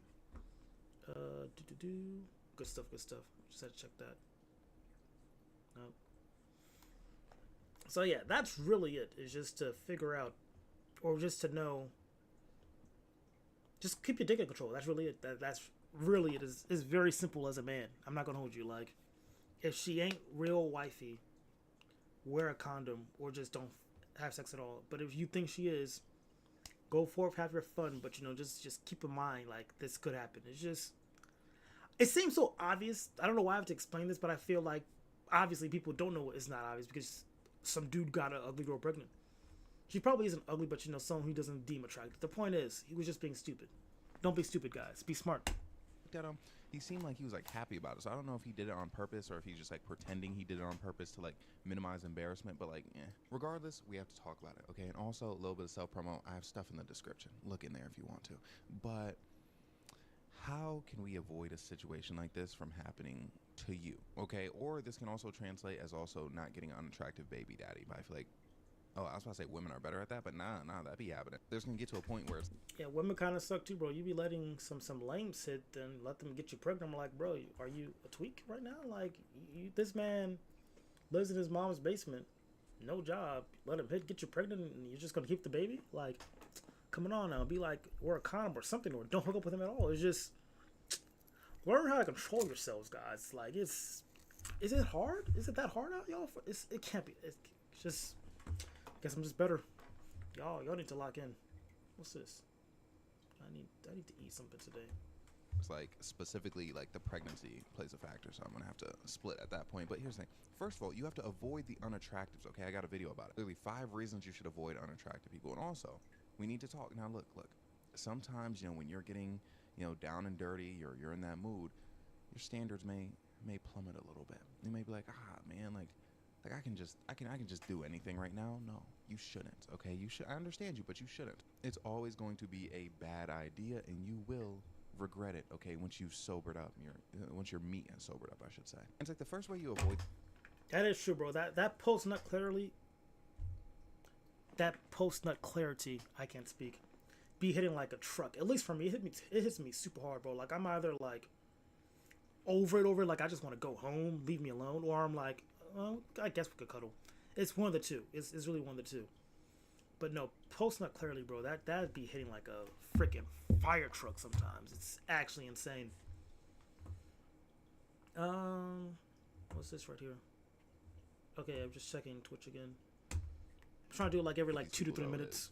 Avoid unattractive friends. Okay, because the thing is, unattractive people in general, they will rally around each other. Okay, they'll be with more unattractive. So it's like the more you're exposed to the uggos, the higher the risk that you accidentally get into this situation with one. Like if one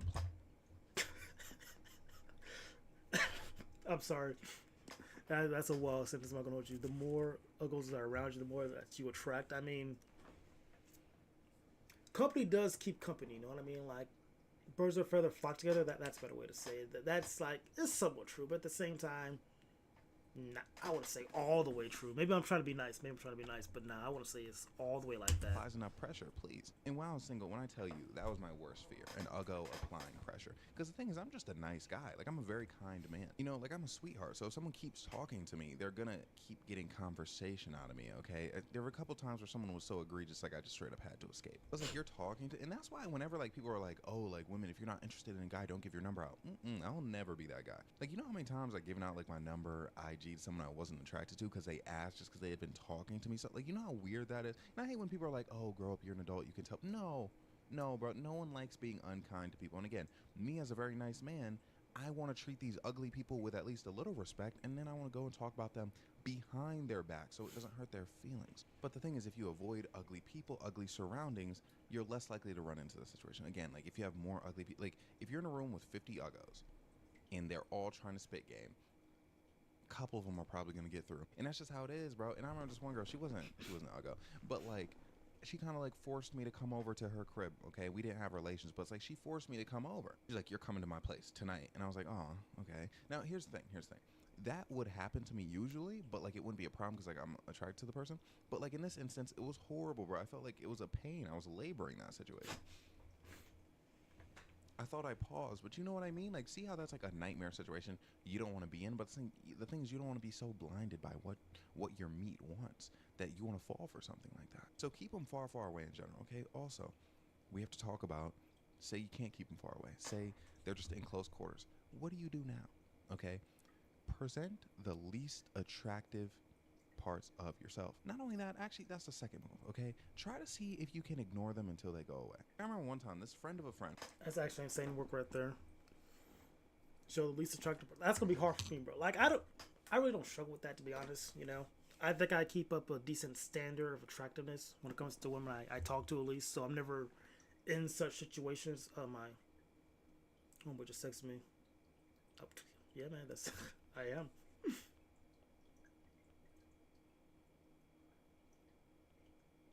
Yes, sir.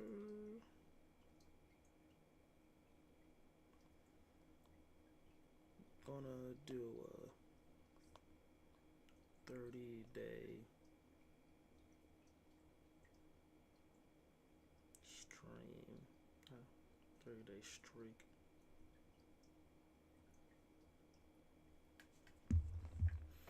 Also, I should probably. Can I edit this?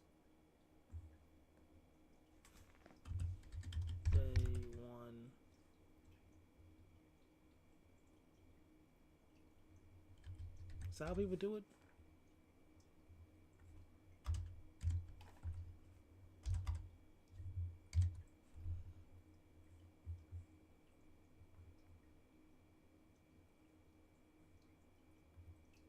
Did not change. Is it saved now? Swag was gone for a second and I come back to Will and Chaos.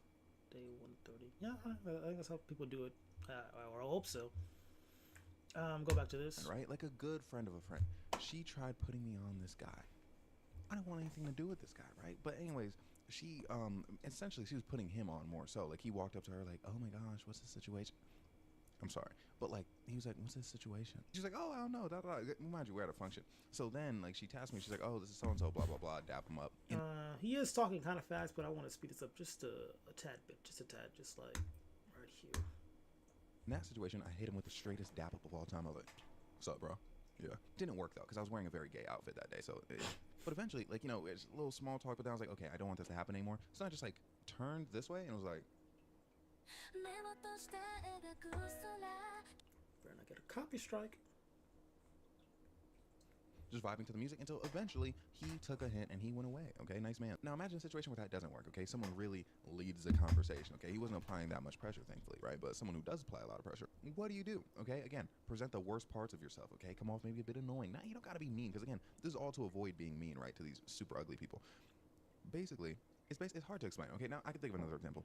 Basically, I tried to give someone literally no answers, right? But I was too mysterious. I'm giving you bad examples right now, but like I promise, this makes sense. This girl was like, "Where are you from?" I was like, "I don't know." And she was like, "Oh, so like what brings you here?" I'm like, "Man, like I don't even know." Like I was trying to just, you know what I mean? But then she was just like, "Oh, you're mysterious." So she liked it, you know what I mean? But you gotta find what's gonna not work for that person. But mind you, this method is not always gonna work. That's why there's so many steps to this process of avoiding getting a go pregnant. I'm just starting from the very ground floor of it. My favorite technique though, by far, including other people in the conversation. This person they're I mean, unironically, his advice is actually kind of decent right now. I can't even hold you. Like, trying to be dry on purpose. Make sure you look, or try to be your non-ideal self in conversation. Like, these are all valid ways to make sure someone, you know, kind of just drops you or just, you know, walks away. Like, it's good advice. It's good advice for sure. There's something really I can add on to it. Like, he's hitting solid nail points right now. If there's something I can add on to, I will say something. flirting with you, you're not attracted to them, you have a friend next to you, hey, bro, they said this. I want to take that. That's probably the most effective. You're not giving them a chance to really spit game. Me personally, you know, my whole eye contact thing, I'm not giving them enough time to get lost in my eyes, because now it's a three-way conversation. They have to look at all of us. Now, sometimes they will hyper-focus on me or you in this situation, but again, now the chances are better than zero because you're trying to get them away. But say this all fails, okay? They get your information. They start texting you, and you're like, I got to text back to be nice. And the thing is, this is where I lose them, because this is where it gets to the point where it's like, okay, this is kind of an awkward situation, in the point where you're like choosing to do these things, because you can always leave anyone on red at any time, right? Like there's no law against it. But say you just want to hit, okay? You just want a little tap, you're thinking about it, you're like, okay, like I guess I could just like string them along a bit, and if I need them that day, boom, I'll strike. Okay, you know, you have those moments of weakness. What you still have to do is try to push them away with vague disrespect. Single word answers, leaving on red for very long periods of time, making it clear that if you're linking up, it is on your time, not your collective time, not their time, your time.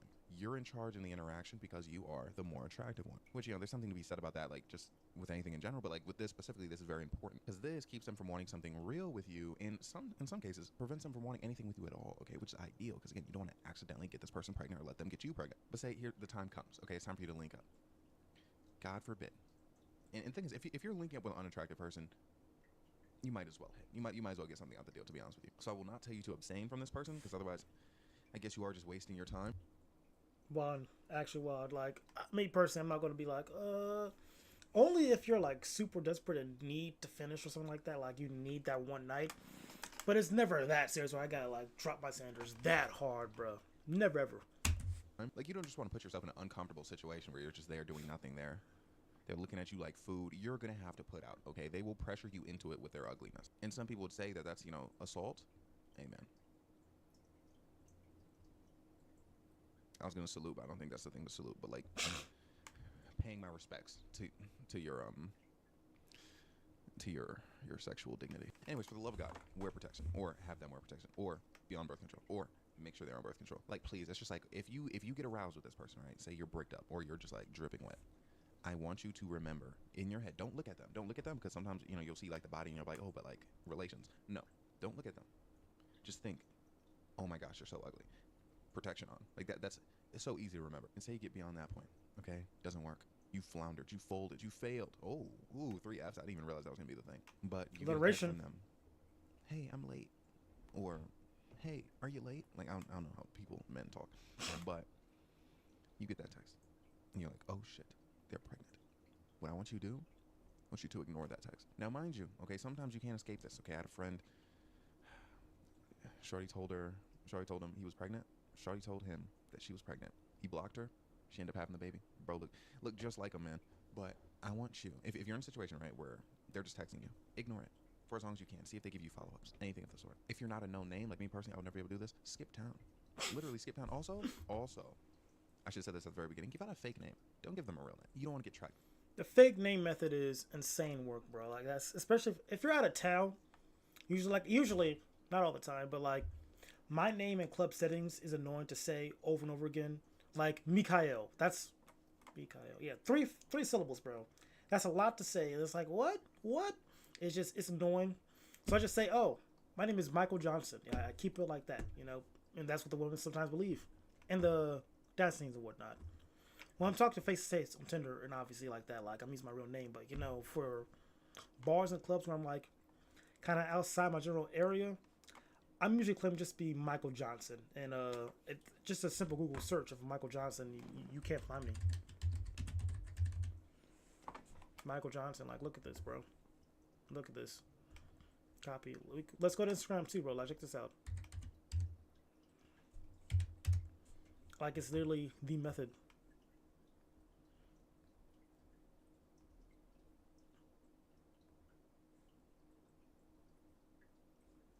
Look at that. Look at that. But if you search up frickin' Kyle Jones, brother, I'm right here. I'm literally, I'm right fucking here, bro. I'm literally at the top. I'm literally at the top.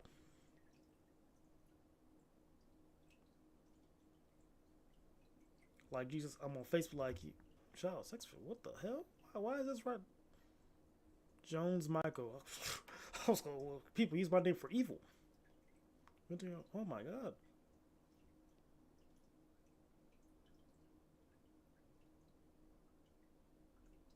Mikael Jones. As you can see, what's this?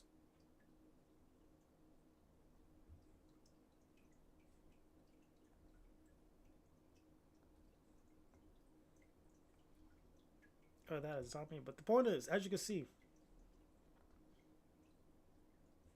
there's one click. I'm right there. It's pretty insane work. Like, any woman could find me with freaking ease if they know how to spell my name. So Michael Johnson is just the way to go sometimes. But like literally skip town, whether that be. Okay, now I gotta think about other people's financial situations. You may not be able to afford to just move at the drop of a hat. What you could do though, is if you feel like this person's gonna be pressing, if they know, first of all, oh my gosh, another thing, never let them know where you live, ever. You do not want them to have the right to like pull up to you. And also, if they did have a baby, they could send paperwork to your address. Yeah, that's also true. No one knows where I live. No one knows where I live. I always move out, and I link up with them. Car, other locations, but no one knows my place of residence. That is DL information. Only the homies, and that's it. Address, don't do that. Are you a Roblox fanatic?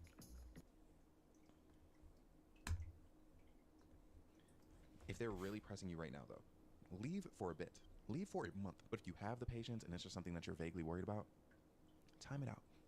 Leave around the 8-month mark of like 8 months of them being pregnant. Make sure when they have the baby that you're not anywhere over there, that they can't find you. Whatever you do, ooh, excuse me, do not raise a baby with this person. Because I'm telling you something right now. An ugly baby mama will ruin your life. It will attach to you for the rest of your life. And now, look, I'm not going to say names, but we've seen some celebrities, their baby mamas not up to snuff. And they're always going to be judged for that. We've seen women celebrities, their baby daddies, not up to snuff. They're always going to be judged for that. It's one thing to be a baby mama, be a baby daddy, but having an ugly baby mama or ugly baby daddy, dude, you're cooked. Your goose is completely, like, fried. Like, when I tell you, that is the... That is so true. I'm trying to think of, who's an example?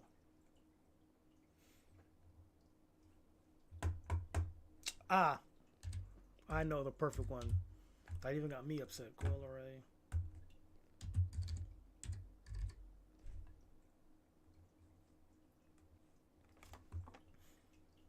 Like this right here. No possible. This is like actually a fine woman. This is just a goblin dude, bro. Got her pregnant. This man, well, he did the method. He just bounced and left and got with someone else, bro. Actually insane. She kept the baby. Now we know that this girl right here got pregnant by this man. Forever. That's forever there. What's another example? I don't want to hate too much, but this. Trying to...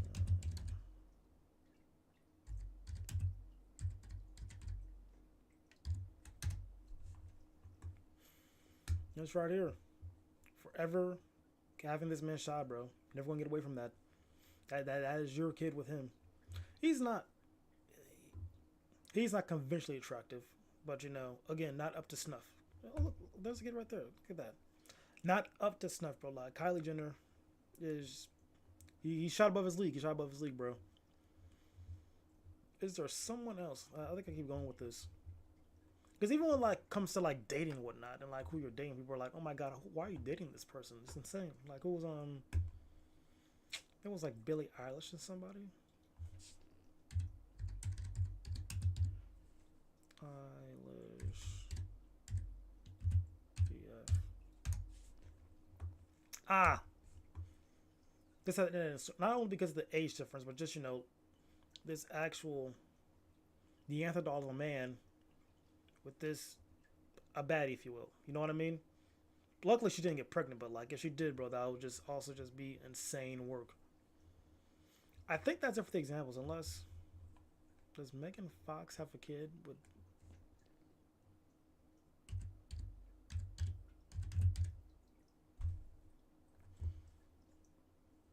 Does she have a new kid? Oh, she has no kids. Okay. Oh yeah, I think that was it for the examples. I think those were pretty good examples to show. Point is, he's right. If hook up with someone ugly or dance on ugly, people are going to really call you out on it. That's just somewhat embarrassing. Gotta keep them on the ending. Like again, it's bad to have backpedal. an ex that's ugly. Like it's bad to have an ex where people are like, you dated that person. But having a baby, like and raising them to get like you can't escape them. No, really can't. Under no circumstances. Okay, so if you have to take drastic measures within the law, take drastic measures. But I think the best strategy is if you can move across the country. Okay, move to a small town if you have to. Okay, no, dating in small towns is impossible. I'm gonna make a video about that soon. But like, at that point, it's more important for you to not be with this unattractive person than to raise a baby successfully. On God. And I know there's something you can do because my dad did this, not with me, but one of his other kids. You can sign off on like a paper where you no longer have to claim the baby, so you can like keep this person all the way over there. Okay, now again, I don't know how that works, and I would look it up, but like I don't want to. And if you get accused of that being your baby, deny. You don't even know this woman. You meet people. Hey, do you have kids? No. Don't even open the door to it. Convince yourself that you don't even have any kids. Again, like say you're in, I'm just gonna name a random state, Virginia. Okay, say you're in DC, Washington DC. Okay, you get someone pregnant, unattractive person pregnant. Head over to Washington State. They'll never find you. Cut off all your friends, your family. There's no reason for them to know where you are. Start a new life. Having an ugly baby mama, baby daddy is like the equivalent to a felony, right? Except instead of it being hard to get a job, it's gonna be hard for you to get a new partner. So you just want to move on, start a new life, have a new story. Oh, I'm an orphan. My parents passed, and this is my life now. I'm right here. You may be extra mysterious, which may add a factor. People may be curious about you, but let them stay curious, okay? Do not tell them about your past. This is really like just the other side of how Joe Gobler works. I think it's Joe. Yeah, Joe from you remember if you guys watch You, I'm talking about Joe. Like this is probably how Joe works. So let me get a new life, new identity because I murdered a girl, but this time it's a pregnant. I feel like low key, actually pretty fun concept for a show. I gotta go pregnant. I gotta start a whole new identity and whatnot. Then at the end of the show, like all my pregnant wives or women come back with their kids and whatnot after all these years. That would be a pretty fun show to watch, actually. Under any circumstances, it's better for them to think only be like one season, maybe. Rather maybe know two. About the unattractive baby mama, baby daddy situation. You know, and that's my wisest words for you. Okay, escape, get out of there. That's how I started this video, and that's why like I need to make sure if you didn't watch the full video that like you knew to get out of there. Okay, like this is not what we want. Okay, now I'm wrapping this video up. Thank you so much for watching. State of affairs, though, small state of affairs, tiny state of affairs. Not really though. I could go on for much longer, but I'm just letting you guys know the content in length might dry up just a bit recently. Not recently. Pushing for, I mean, yes, recently, but like pushing for it. Reason being, I have to prepare for the move. I have to like clean up all my stuff. I have to get stuff out of storage. I have to get stuff in storage. So it's definitely gonna take, because my mom, she's coming to help me on the 10th. Yeah, wait, is that doxing telling you when my mom's coming? But anyways, she's coming on the 10th, and I don't want it to be like a major overhaul for us to have to do. Like I don't have to do too much like organization. I just want us to be able to get stuff where we need to get it and kind of just handle it. All right, I think that's it for video. Good video though. That was pretty fun. What else is there? He's going to jail.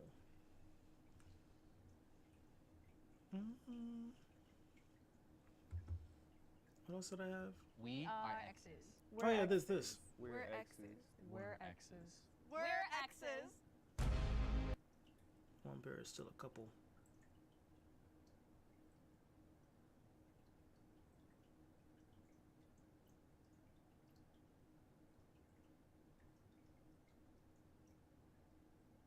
I'm trying to analyze who's a couple, to be honest. Give me a second.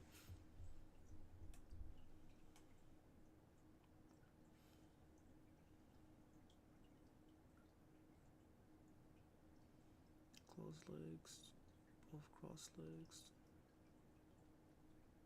inward. Marry each other pretty hard right here. Those legs, those legs. It's either them or them. It's either these two. I think all these guys are X's. Look at the chair link too. Wisely and out. Neutral. Super neutral. Family in a way. Doesn't care. Slight. Yeah, I think it's between these two. It's between these two for sure. That's what I'm guessing. I think I gotta put this at a high speed though for reaction. 1.5. Hey. We broke up, by the way. Oh. Like, we're not together, just so you guys know. Oh, yeah. no way. We are best friends though. Yeah, which is why we're so close. I love that. Yeah, it's a Who good broke up thing. with who? Yeah. It was like kind of mutual. Mutual, I think, yeah. She broke up with me like 20 times, but then Oh. we like Oh. finally stopped seeing each other at some point. How did everyone meet? We met in Chicago. We were both going to different schools out there. We were a Tinder couple. Ah, Chicago. Success story, but evidently not. Well, There you go. They could still be dating. Yeah, they got practice being on a break, so. Is that brother gay? Is that why they broke up? 20 times. We met in church. We did. When we were in church forever ago. I met at the grocery store. That's what I feel like the important question is, why did everyone break up? Yes. Yeah. Okay. We broke up for mental health reasons. We were both just like not doing good. Yeah. Okay. If you or a loved one were sexually abused at these Illinois youth facilities or treatment centers. Skip. We got together at a really young age. Like we met in high school. Yeah, and then we literally moved in like a year in. We lived together. We worked together. We were just too codependent. Right? Yeah, because she ended up working like the exact same spot. So like there was like no time where we were really apart, and we felt like it was like a lot of commitment. So we were kind of similar. Yeah. Okay. So we were like. We just want different things. We just fell in love. We're just really toxic and just both had trust issues, so that's why we ended things. We're like still friends. We still kind of talk like every other day just because we just ended things, so it's kind of been hard on both of us. Yeah. I think we just wanted different things. Bro, I feel like it might be them. I think I called it. Comedian, and I was doing a show once, and I made some flirtatious comments towards a woman in the audience. I don't know, it just kind of made it like, this isn't gonna work, and I'm gonna have to explain every time I'm just joking. I'm not like cut out for that. Yeah, because when you were talking to that girl, I was like, oh, like I have a lot of insecurity issues. I do think that. Yeah, but also, you know, I'm just joking. I'm on stage. I'm a comedian. This isn't real. We broke up because I'm gay. So. What I say? It was obvious, but like, come on now. We didn't know. We dated for a year. We were like, well, and both of us too. Like both of us kind of. He came out bi, and then a year, like I don't know, a couple months later, I'm like, I mean, I've been bi too, but I don't know. It just. I was like, No. No, I think we've always been each other's safe spaces. Yep. Yeah. He's sweet. So we're besties. We broke up because we would just kind of get mad at each other all the time. We also moved in with each other like pretty much right away. Yeah, and then it was COVID too, so we were like together 24/7. And I didn't do enough dishes, and she got really mad at that all the time. There's a lot of resentment. Yeah, I think they're together. Oh. I was gonna say, every one of their answers has been like, yeah, what they said. Like, same. That is true. Point to who you think you're suspicious of. Spider-Man meme? They're way too friendly with each other. Okay, I'm not to defend myself. I have a boyfriend. Bisexual, and I've been dating my boyfriend for 3 months now, and he's met her. We were not friends. Ask her what name is her. Ask her. What's my boyfriend's name? Kai. Period. He plays the bass in a band. He does.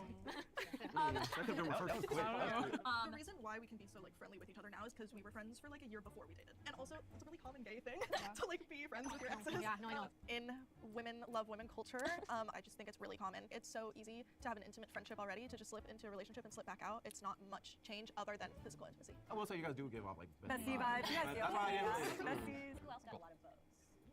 These two over here, and then these two over here. Yeah, I would say mainly because they were giving very similar answers to these. Yeah, you guys just like look like you guys fit together. You guys have the same aesthetic. No, that's true though. No, that's not. We're gonna get to them. I just think that they look like they're together. Would you say their outfits? Yeah, their outfits like this. You just made it like everyone pointed to us and was like, your outfits are similar too. Yeah, I don't know. They just look like a couple. They were just drippy. Yeah. Explain yourselves. So I don't know. Just explain it. You're not helping your case. Giving couple. We kind of just fell out of love. We just wanted like different things. Like we were really attached. I think they're probably. Wait a second. This has got my quiet. We'll see. It was Do you guys still hang out? That's what I was gonna ask. Yeah, we like do. We're like, we're like friends. Yeah, we're friends. And we share the same friends too. We've gone on dates. We tell each other about dates and stuff. Yeah. Yeah, breaking up over dishes is crazy. That was one of the 20 reasons. He also said 20 times. 20 times. Yeah. Like they have a lot of practice. So when we started dating, we were 18, and I had cheated, and then we stayed together for 3 years after. insane thing to say, but you know, we gotta be honest right now. What's going on over here? Okay. Oh, it's 2 hours. I'm gonna probably stream till like 11 and hop off. I gotta wake up early. Do that, but like she just kind of just never everything got I over it. did like made her not like me. I'm diagnosed with OCD to the point where like it's really hard to live in a space with someone if they don't clean the same way I clean. I'm And not he's as clean very as her. messy. Yeah, I would say borderline dirty. I'm not dirty. wait, so it wasn't the cheating, it was the dishes? It was the dishes. She's like, I'm OCD, but like, sleep with who you want. No, it was everything. It was Dishes over everything. infidelity for sure. So currently, what's your guys' relationship? We don't even hang out. Oh, That's kind of interesting because you guys were like very like this this earlier. earlier. We're best friends, so it kind of makes sense that we're pretty like physically close with each other. So it really threw me off when they said that they like do not even really hang out with each other. Yeah, you were like this earlier. So We dated for a long time, I guess. But like, if you guys don't even hang out in the first time, you know, y'all see each other, you're like, friends. Wow, was I wrong? No way. The pose at the beginning, bro, because his hands was on his knees and whatnot. That might have. We'll see. It's not like- I'm sticking to my guns. They're getting eliminated though.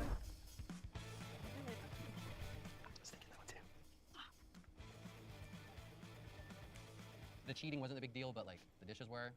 It didn't add up. Hey, 20 times y'all have broken up. I don't know, the way in the beginning he was like, oh, we're not a couple. Like we're not together. I don't know, I think it's just like little small little details. I'm pretty sure everyone voted for Tyler. I don't know, the way they were talking, it was like obvious. Just go on a date after this, guys. Please, you guys aren't together, get that. I didn't think we would be the first people voted out. We haven't been together for 3 years. I thought that was gonna be obvious. I guess Because we act like the same way that we did when we were dating. It's hard to believe post-breakup, but there are worse injuries than a broken heart. When Morgan has them, I'd be back to it. Okay. Hi, y'all. We haven't heard much about you I guys. was just about to say. Yeah. yeah, what do you know? How is your relationship right now? You guys hate each other? Yeah. No, we don't hate each other. I think that like I'm not best for his brand. Like I don't think a girlfriend is good for his brand. Yeah. Were you like a jealous type and you just don't fuck with that? I feel like you can be funny without being flirtatious. Exactly. No, it's fair. It's fair. That's fair. 100%. And I understand that. That's fair, but it's like I can't. Yeah, no, I just. First time you guys have seen each other since the breakup or no? No. We definitely were like hooking up after the breakup. Are you guys still? Like,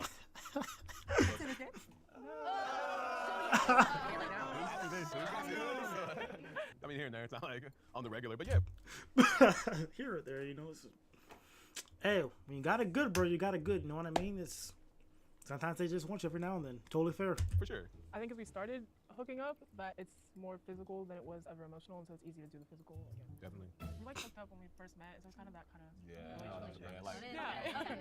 Before we started the game, all of you took the Love Print assessment on the Nectar dating app to determine your compatibility scores, and I have those scores. Oh my god.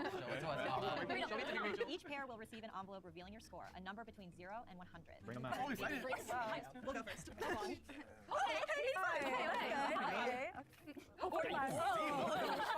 Maybe we're not. Yeah, okay, I'll be higher. 7? Oh, 90? Uh-oh. No. Oh, no. I knew they were in, but I thought... Well, I was supposed to guess. I didn't say they were going to win. I was just supposed to guess who was the actual couple. Here we go. Oh, 75. Oh, wow. You guys got a high score, right? Yeah, what's that about? Let's talk about that toxic. Yeah, so we were toxic, and then we would just like kind of like go through each other's phones and then see what we would not like to see. We had like a bad rep of always going through each other's phones and then like finding like that either one was like entertaining girls or like I would be maybe like entertaining guys in a sense. We just weren't like that loyal to each other, I guess. I didn't want to end things on a bad note, and so now we like are friends. Just friends? Like you guys don't? Nah. Just friends. Just friends. No. But I was gonna say, if you guys were super toxic, like toxic relationships are hard to let go of. Yeah. Well, yeah, because earlier you actually did say that it was hard on you and that like it wasn't a really clean break friendship. So sorry, not trying to like attack y'all. No, yeah. I didn't think that their story was adding up. It being so fresh and then immediately coming on to this episode was just truly shocking to me. I also think like he was trying to like be sneaky in a way because he was kind of like whispering at me. He's like, hey, look, Yeah. I was like, are you like trying to like get on my good side? Who else got a higher score? We got 87. Oh, okay. Yeah. I mean, we were That was pretty like light. the second highest one, I think, right? Yeah, I think so. Yeah, okay. And your guys' was like the low. And we thought we were like. No, Loki, I thought that was gonna be a lot higher. I was like, oh damn. Never mind, guys. Yeah. I'm just saying that. Y'all just seem like on too good of terms to be like, We're so fresh. recent. Yeah. Okay, actually, okay. Can you guys face each other and like look at each other for like a good 30 make eye seconds? contact, yeah. And then kiss. And then kiss. And make out.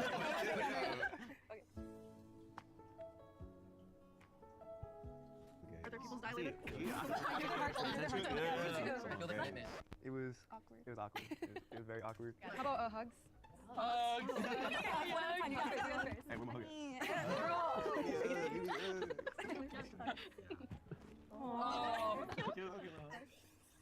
Side hug is crazy. What about that phone? Side hug, okay. That's what the real besties are. Yeah, for sure. Out of everybody, took the breakup harder. Like, you know. Okay, next year. harder. Okay, I have a reason. Okay, well, when we broke up, a week later, Grace started dating someone else. I was took it kind of rough. I was pretty like recently 18, and so I was like, yeah, I'm gonna download Tinder. Who else took it sort of hard? Game of Thrones King's Road is now available on both PC and mobile with PC and Google Play mobile, you Games. say? So Explore cool. the Game Oh my of god. I'd say like, cause I'm more of like a commitment type of person. So to me, like just seeing everything was going good was kind of hard to me. I was like, why? Like, you know. But then, as time went on, it kind of helped me realize like this is what I needed. Yeah, I think for me, like when we broke up, I could see like through social media that she was kind of like going crazy. Not crazy like that. But just like, you know, like how is she like doing so well? Yeah, But like, I wasn't surprised. I don't know. I think we equally took it hard because we both are each other's first relationship. And yeah, so, but I think I took it worse because after we broke up, I mean, she was talking to other people, so. I'm kind of like, when I think about it still, even when we were talking about it just now, it kind of irritates me. Like, it's something I talked to my therapist about because I think it made me realize that I have some unhealed like parts of myself when it comes to like, jealousy and interaction with other women. And so I don't think I'm ready for another relationship, and I definitely took it harder because of that. Awful. I said awful. All of it. I did everything. I mean, obviously, people ask me a lot too. Like, did you ever suspect? Like, no, not at all. And it was great. We were ready to get married. Like, this was the one. I had an idea where I wanted to get the ring. We were looking at venues. I had a whole Pinterest board with everything on it too. We had a joint Pinterest. We should have known we were gay from that. And I didn't know. Obviously, I wanted him to just go and be himself and figure out what that means for him. But I think getting back into a friendship rhythm was more difficult for me because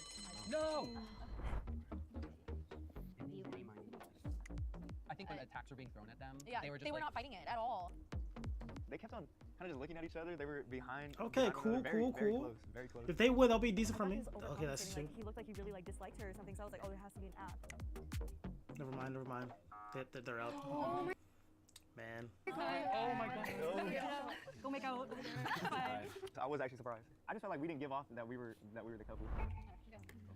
Okay, wait, I have an idea. Do you guys have your phones? Yeah. Okay, so everyone pull out their phones and then pull up your last text messages with the other person, but you have to hand your phone to another couple so they can scroll. Yeah. Okay. Sorry, we took so long. Jesus. I feel like that's cheating, no? Because at that point you'll know about the. Well, we'll see. I don't even know what I'm looking at. I don't even know. Wait, click on the TikTok. It's a TikTok. Oh. It's about the Sinners movie. It was a TikTok, and then she responded with, "Nah, this one's gotta go." So that was it. And she gotta go. It was a crazy take. Right, so what was your guys' take when? So I'm supposed to see Tati tonight, but I can reschedule. OMG, Tati! I know, dude. What the heck? Okay. Oh my gosh. Let's see. She said, "What you doing?" He sent a pic of himself. She said, "LMAO, where y'all going?" Bungs per usual. Traffic as oh my god. Yeah, bungs. If line too long, maybe Markleys. Okay. Where's the traffic? Forgot. Emoji. Yeah. Okay. Yeah, it's very casual. It's just. Yeah, I believe it. Hold up, I'm getting a haircut right now. Oh, Pooh, it's about my car. I can't tell if it's being weird or not. Well, did a light come on? I got my oil changed. Just about car stuff. Yeah. I didn't know anything about it. So, like, I just. Look at all of them. Okay. Should I get to your house at like 3? Yeah, and we can get food or something. Coolio's here, smiley face. I'll be out in a second. Oh. Yeah. Well, she also said, hang out. like right after she said, "Can we sleep together in Las Vegas?" Can we sleep together? We're going on a vacation to Las Vegas with another friend. Oh, wait. Well, no, okay. We make very explicit jokes towards each And other. I didn't want to read them out loud because it just felt like inappropriate. Okay, this is what it says. Can we sleep together in Las Vegas? And I'm like, yeah, of course. And she goes, sex? Okay,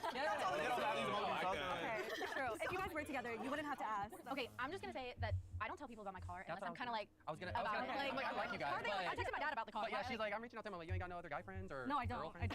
I have all girlfriends, but to be honest, I think it's because we were dating for 4 years. So, like I said before, we were very codependent. Like he helped me with everything. So I was like, if I need anything small, even nowadays, like I would still reach out to him. I'm not gonna lie though, it still does kind of surprise me. I'm like, because I kind of think the same thing. I'm like, Yeah, so you ain't got no other guy friends?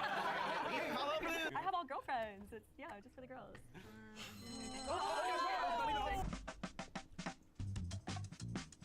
The oil change stuff. I Yeah. feel like that's something you would ask your man to go and like. Yeah, and she said something about that being the only guy in her life or something like that. So yeah. He's a comedian. You know what I mean? Like, he's just making up stories. Their story was just too good. 100%. Sure. Yes. somebody asked a question and said, who took it harder? And she was like, I took it harder. And I was like, but weren't you the one that broke up with him? We actually have a tie. Oh, I was thinking I love that was it. gonna happen. Okay, I was yeah. thinking that was gonna happen. The tie is between Kumari and A-Tray, please step forward, as well as Dennis and Tina. Oh.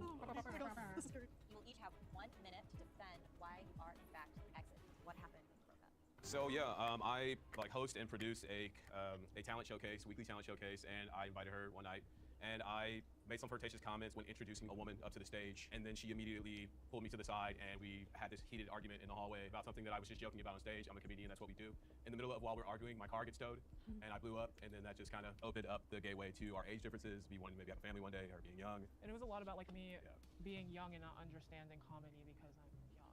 I don't think that we're very compatible, and we can agree to disagree, and I respect what he does, and I think he's really funny, and yeah. Okay. Yeah, I think you're funny. That's good to know. Okay, Dennis, Tina, you have 1 minute. Like I said before, we met at a very young age. We met in high school, and we moved in really quick, like a year into us dating. We lived together, we talked together. We were just very codependent, and like I started social media, and I was like, I just really want to focus on this. He started tattooing. He wanted to focus on that. I was like, we should see how we are separate as people, you know? But I will say that I was super against it. I remember literally we were laying in our bed, and I was super upset. I was like, but I don't know, her happiness was like my priority at the end of the day, so I was like, honestly. I just wanted the best for him. Yeah. I do have a really good argument for us too, for you guys, if you guys are suspicious.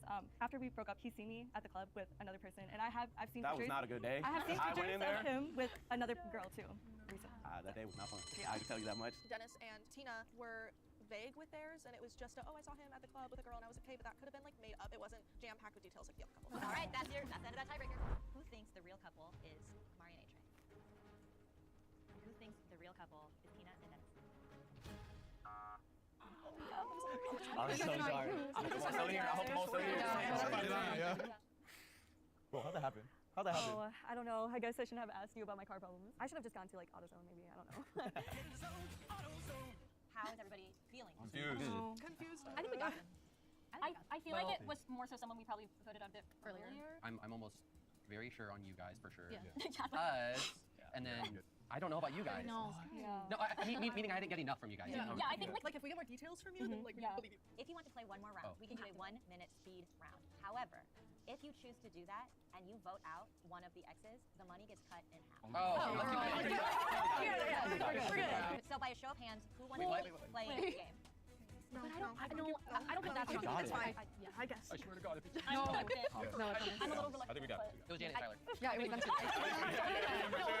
Okay, you have voted to end the game now. On the count of 3, the box will either turn green or it will turn red, meaning the true couple is still among you. Praying to God again. I know, I'm honestly crossing my fingers at church. 3, 2, 1. It's green, man. What? No, I knew it. That's why I had. No, I wanted to keep going. I wanted to keep going. Spider-Man. On the count of 3, will the real couple please step forward? 3, 2, 1. I knew it. They were my second choice. They were my second choice, bro. I'm decent at this game. I can't hold you. I'm decent at this game. Like that. Come on now. Like, did I pick them? No. But did I say it was either between them or the other person? Yes. So that's pretty good eye, bro. I'm proud of myself. I'm proud of myself. Somewhat. You know, it's kind of like I didn't trust my gut, but it is what it is. It is what it is. Oh my God. Y'all had a chance. Y'all had a chance, and that's crazy. Hey, we voted. We voted for him. We voted for that. Sorry, I'm sorry. Plot twist, villain era. I was really mad at myself for believing them. We're the only ones. We're the only ones. We're the only ones that raised our hand. We knew. knew. We got you. We We knew. clocked that scene.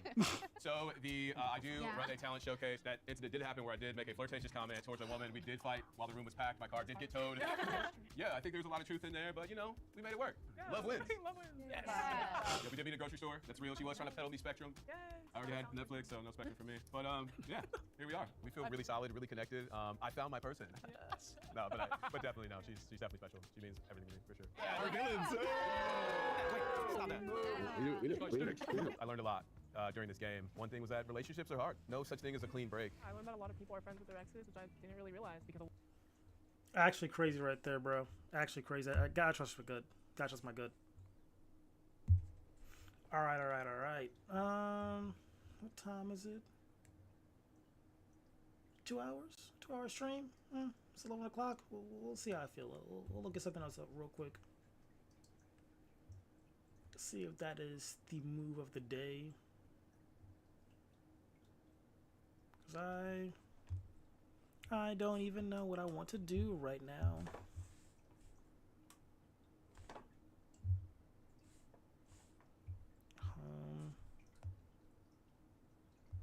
How long have they been streaming? I am curious.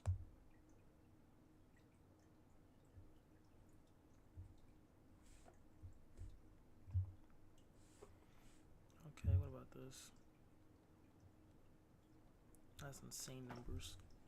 Oh, I got infinity going on. My bad, kings and queens. My bad, my bad, my bad. Let's go to home. Ooh, what? And this is fresh too? Let's check that out. Let's check that out, bud. Imagine the 5 girls. I'm gonna probably close that one out, to be honest. What's this? Shikine. Yeah, I don't care that too much about that. Actually, interested in that. That seems fun. That's old. Kind of over pop the balloon at this point.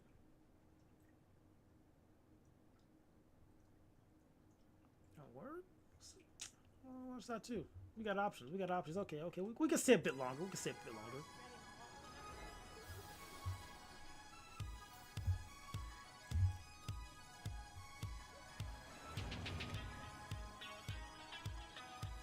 Also, it goes without saying, if you're new to the channel and you're just watching, give me a follow. If you're on Twitch, give me a follow. You know what I mean? On YouTube, subscribe. Pause. On YouTube, subscribe if you're into the stream. If you're on Twitch, throw me a follow. You know what I mean? Just help your boy. Help me help you. You know what I mean? That just shows that shows me that y'all are really messing with your boy. So yeah, to the video now. GQ, I'm Kai, and I'm Phantom. And today we about to do the GQ friendship quiz. Rock, paper, scissors, who go first? Rock, paper, scissors, stay, shoot. Rock, paper, scissors, stay, shoot. Oh. All right, go. Let's go. What was my first car? First car.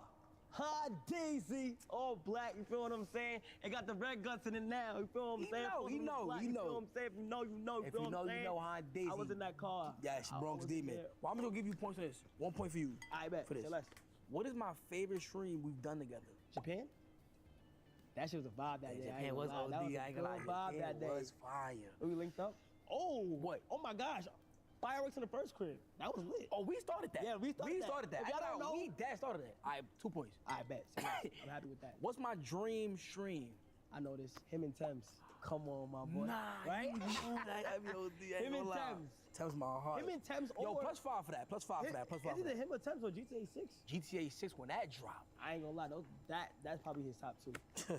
What's my biggest pet peeve? Big. I don't know your bigger, but I'm probably gonna say 2. All right, go ahead. I'll probably say bad hygiene or damn facts. Somebody out with no ambition, like no. Yeah, somebody that's wasting their talent. Yeah, wasting their talent. Wasting talent. Yeah, stink breath. Use on it. Hygiene. Okay, say less. Like hot breath. Hot. It's terrible. Okay. It's terrible. How much points for that? +1, bro. +1. What's my deli order? 17-year-old Phantom. I mean, a true friend, if they know you're a sandwich, bro, that's a friend right there. I can't even hold you. That is a friend right there if they know your whole sandwich. 17? Yes, because I've had the same order for years, so it don't matter. It's 7:30 in the morning, too. Oh, morning? Yes, morning time. Bacon, egg, and cheese. That's it? Bacon, egg, and cheese. Bacon, egg, and cheese. Hold on, wrong. Word of my mother like mayo first. That's easy, though. Facts. Bacon, egg, and cheese, lunchtime for you, probably like what? Chopped cheese? Yes. If I want to get a little healthy, little honey turkey, you know what I'm saying? Facts. Yeah, facts. Yeah. How much points for that? Bro, like my go-to song is probably for years now at this point. I want to say, because we're talking about sandwiches, right? It's the foot-long, get the turkey, pepper jack, lettuce, black olives, pickles and cucumbers. I like both of those. Mustard, mayo, salt, pepper, toasted. That is like my go-to sandwich for like years upon years. Now, new I've been tried out probably back in undergrad. Probably like, I want to say 2019. It was like pretzel bread, turkey, salami, cheddar, red onion lettuce, honey mustard. I think it was red vinegar or olive oil, toasted. That was gas. So yeah, I had 2 sandwiches. That one was for sure. The turkey one was like my go-to. Like if I want a good cold cut, I'm eating that all the time, bro. Every single time. That does not miss. That's 10. Nah, that's 10 points. That's OD. Okay, You know how I feel 10 about points. food. You know how I feel about food. Come on, let's be real. All right, bro. Let's be real. What was my first YouTube video? Polo green jacket, right? Okay. Polo green jacket. He talking about saying, hey, it's my first YouTube video. Blue Room, right? New York, right? Is that That's it? not my first YouTube 2K video. Phantom Slice? That's not my first YouTube video. What is it? I ain't gonna lie, I don't remember, but that's not my first. That's not my first YouTube video. I swear, it's not my first YouTube video. That was my first video on my when I made my new channel. When I left 2K, and I was like, I'm gonna go do IRL shit. I want to go be outside with people. That's when people thought you was crazy, right? Yeah. You trying to do that? I ain't gonna lie, word. The niggas doubted me, and now we here. Feel me? Nah, no points, no points, no points. All right, no point. Nice. Who is my style icon? Damn, this is a good question. Is the Do question? you even have one?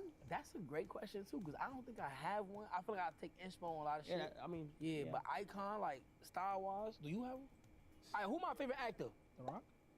The Rock is my favorite actor. Come on, Denzel bro. Washington. There you go. Denzel There you go. Washington. +1. There you go. Denzel- Okay. My favorite actor. That's. I want to say Matthew McConaughey. That's my guy, bro. I like Matthew McConaughey. That's probably like me, my favorite. Maybe Chris Huntington, I think his name is. Whoever was in Sons of Anarchy, he's up there too.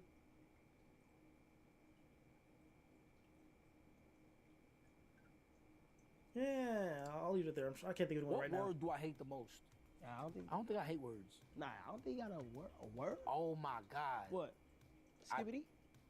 What? 0.5 for that one. Alright, so You know what I'm let's- saying? 'Cause I don't really hate words, bro.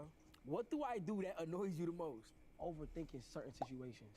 I overthink Like a to us, lot. like to us. like to Damn, a that's T. crazy. Overthinking. Nah, you feel me? dead That could be nosy. good or bad. But you know I overthink because I want to make sure it's the best possible Facts, outcome. yeah. Perfection is the enemy of progress. You know what I'm saying? That's tough. +5 for that 5 Say call less. out, you know what I mean? What is one thing I gotta do no matter what's going on?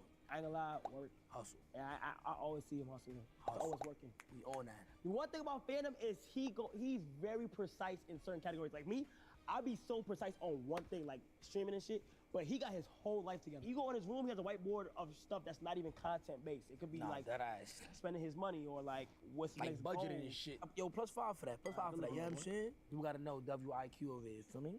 Glaze me. Who's my role model? Drake?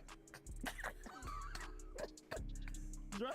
No, it's not Drake, man. That ass? You fuck with Drake though. I fuck with Drake, but it wasn't Drake though. Who? Denzel Washington. That ass? Where to my mother, bro? Where to my mother, bro? Like his lifestyle? My son, Like how he carry himself? he's that ass goated, bro. Denzel was goated, bro. +10 for that though. You missed though, but still +10 for that. For just letting me think about that. If I wasn't a streamer, what would I be? He'd be trapping. Why? He'd be a thug. He'd be a scamming ass thug, bro. Thank God he became a content creator. Oh, that's insane. In the streets, hustling, nigga. +1. Nigga, you crazy. What's my proudest moment? I cried, nigga. Like, I was like, damn, I did that. Proudest probably moving, getting your mama crib, right? Yes, bro. Yes, yeah, I ain't got bro. some good moments. That's Getting a my good sister's crib. moment, bro. I was going to say, if it wasn't his house, I remember the car too. The car was fire too. Which one? Copy your mama car. The first one. Facts, the Hondeezy when I got her. Bro, moving your mom out the hood? It's big. That's OD, you feel me? Crazy. That's OD. +5 for that. What is my favorite thing about streaming? Probably being yourself. Yes. I was gonna say like the comfortability of control, yes, being yeah. yourself. My DJ. I'm not gonna lie. Just watch this video. This is inspiration too. I want to say at the same time, inspire me just to stay on my hustle, do what I gotta do still. Like you always gotta stay on your P's and Q's, and like seeing them, how far they came to, it inspires you to go crazy as well. And this video is just fun to watch, just to see how they grew. You feel me? Yeah. Oh yeah, that's fire yes. too. Yeah. Like I'm chilling, yeah. music, chat vibing, and it's like we all understand what's going on. Yeah. That's fire, bro. Yeah, facts. You right though. Being myself, bro. +5. I'm about to have like 90 points. What's my favorite movie? Interstellar. Come on now. Can I +20 this nigga real quick? I'm sorry. It's bro. He knows ball. That's literally my favorite movie too, bro. Interstellar. When I first, it was like high school. It was high school. Yeah. I watched a movie that literally changed. That's why I got my degree in physics, was because of Interstellar. Fun fact. Like I like the movie so much, I wanted to study physics. So yeah, Interstellar is one of the ones. Probably second might be The Gentleman with Matthew. Both them. Sorry, Matthew McConaughey. Fun fact. So yeah, Interstellar and The Gentleman. Those are my top movies for sure, bro. Love those films. Oh, bro, Interstellar, bro. Like, Interstellar, the best movie on earth, gang. What on with it? Interstellar. +1. Cause I don't want to OD. That's a movie you gotta watch over and over again. Nah, that. Who's my favorite musical artist? Drake. +1. Come on now. What did I think of you when we first met? I had a lot of potential. Like, Facts. you still hot at me. Facts. Still do. +2, +5, plus 10 and shit. What's my favorite food? Ooh, favorite food of all time? Of all time. You have money in your head right now? Damn. I get 3 guesses. I never even seen him disrespect food. Ever. Period. Like, ever. You feel me? Like even if it don't taste really good, like he's not gonna bro, because say I'm it. blessed to be eating it. You feel me? Like, respectfully, though. Wings? Nah. Mofongo? Mofongo? Ain't gonna lie, I don't got a favorite food. I think arroz. What's that? That's your favorite. What's that? Rice and beans, bro. That's your and favorite. Chicken. Yeah, I think it is, bro. +0, my nigga. If he get this shit, like, it's crazy. What's my middle name? Ooh. Word to my mother. If you get this, I think you told me before though. Can I give him the first letter? B. B? Bob. Nigga is dumb as shit, bro. Nah, but that's all right there. I ain't gonna. We'll keep that confidential. I don't know. He dead ass know my shit. Word to my Your middle name? Nah! What? Nigga is stupid. Hey, bro. That's it? Yeah, that's it. That's all the questions. All right. You did fine. You did good. Yeah, that was good. You did good. I think, like, if it was out of 10, you get 9 for 10, bro. Now it's time for my questions. Now it's my turn, my boy. Let's see what happens. Who was my first celebrity guest on my stream? Think, like, who was there first? Oh, come on. Bobby Shmurda. No. It wasn't Bobby? No. Who was it? Emily Chopper. Word? Yes, he's the first one, I think. To my knowledge, it was Chopper, then Yachty. Yeah. I probably was sleeping Chopper that there day. first. Bobby wasn't even out yet. Like, I had to react to his music and all types of shit. What was my first job? You had a job, nigga?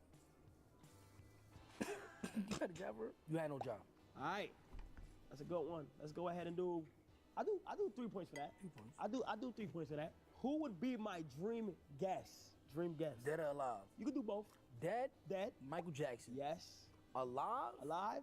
Like this right now in my head, I would. Male or female? I'll give you a hint. It's not just one person. It's a group? Yeah, that's a good hint. The Beatles. The fucking Beatles, nigga.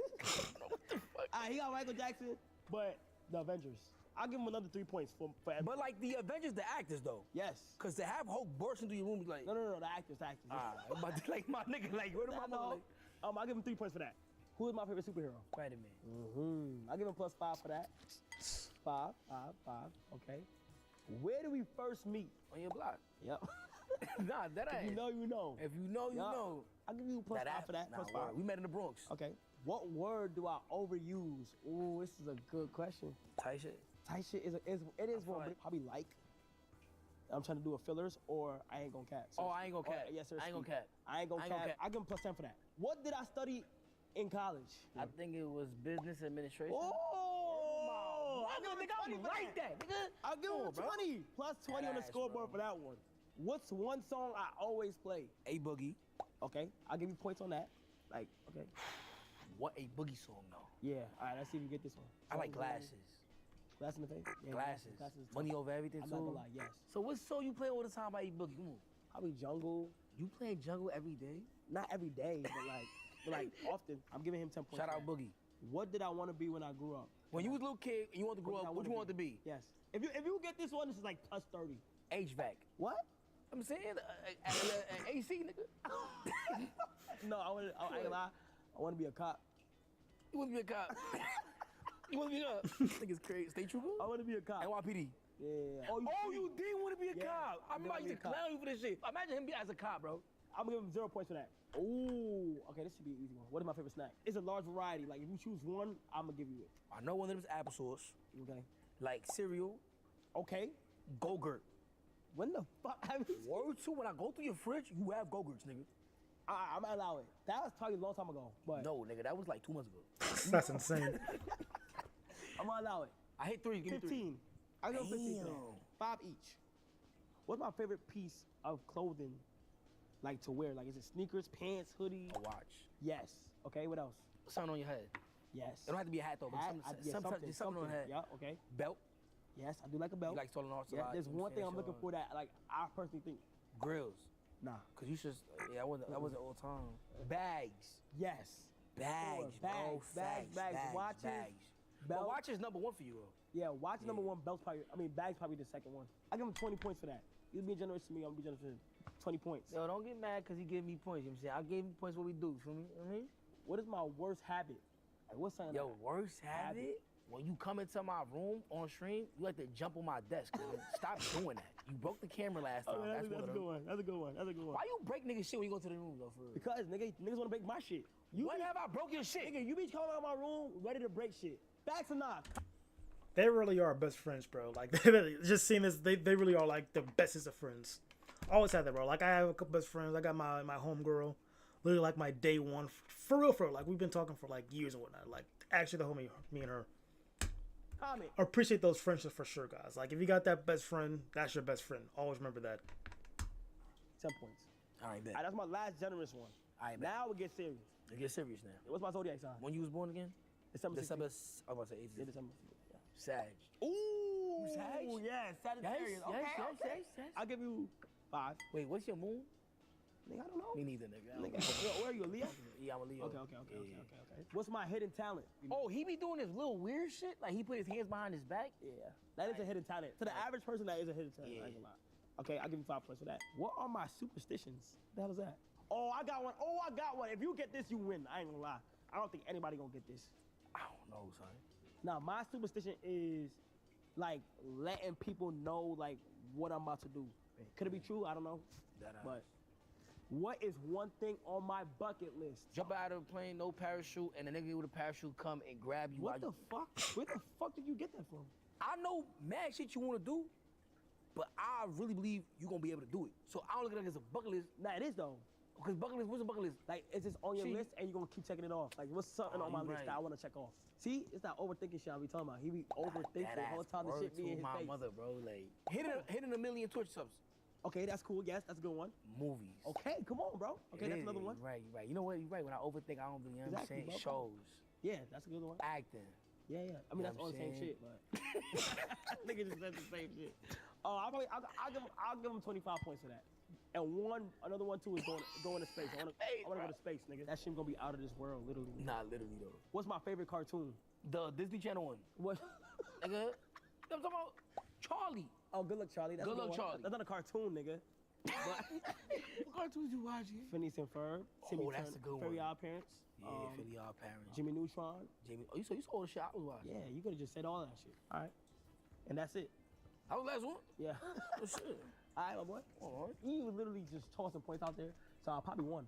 I think I won. So let's see who got the most points. My points are right here. My points are right here. Let's see who got it. Blaze me. What? I told you. What about mother? I told you. I know. Where I was giving her points like that. We give me 25, bro. 130. Yo, bro, this is an amazing video. You know what I'm saying? Friendship quiz to the max. Big W's. This is Kai C. Nat. This is Winham. And let us know if y'all want, like, you know, like, Duke and Agent do some shit. I don't know. Nah, first video. I actually enjoyed that one. I know I didn't get much commenting, but I just kind of just wanted to watch that. You know, it was just fun. Just two friends hanging out. Shit. What else? What team are you least worried about? Oh. Dodgeball face-off. Yeah, we can check this out. I'm Jason. The team just asked. Shitty ass team. T-Bray Quad. Apparently they talking a lot of shit. But I guess we can make this a rivalry, all right? I want to play them first. I wouldn't say they have dogs. I don't really see no dogs over there, respectfully. Raekwon really, if I'm being honest, is a content team. You know what I'm saying? Not much skill, I'd say. Fuck Jay said, yeah, I'm a good guy. I'm not gonna lie, Ray is like the super built athletic dude, bro. Like he does like crazy stuff. Like basketball is insane in. I think he might actually go crazy in bowling. Then there's like this one clip of him like headshotting. What's that kid's name? Whatever his name is. Headshot him like from the hip with a paintball gun. Can I find that clip actually? It was actually kind of clean. It was impressive. I say X, don't I? Yep. Hopefully my history isn't crazy. Trump, Kaisenat, yep, okay, we're good. Ray, paint, ball.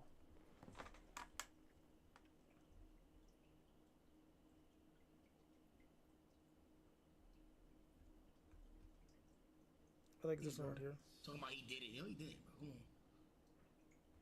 Damn! Yeah, there it is right there. Yeah, there it is right there. He ain't do that. He did it. No, he didn't. Chad, don't come in my chat, Kevin. Like, go right here. Talking about he did it. Yo, he did it, bro. Come on. Damn. Like, you saw that, bro. Like, it was so that was like a John Wick pull-up, bro. How he did that, bro. Like, back of the head. That's like what, 15 feet away from the hip. That is impressive. Oh, there's a better thing. Oh. Well, I'm sorry. Yo, you good? Yo, I had to shoot his head. He didn't even know he was gonna do that. That was just an accidental shot. That's impressive, bro. Oh. Well, I'm sorry. Hey, but shout out Ray though for being high about it, bro. Like, he didn't think he was actually gonna shoot him in the head, but Jesus. Yo, you good? Yo, I had to shoot his head. I was to shoot the chair. I didn't want to shoot the chair. I shoot the wrong one. I'm dead. Ojo's like, you good? It's like actually your younger brother. If you like do like a whole drop kick on them, like the most insane anime move when your younger brother is like, oh shoot, he might actually cry, and I try to calm him down. That's what it feels like right now.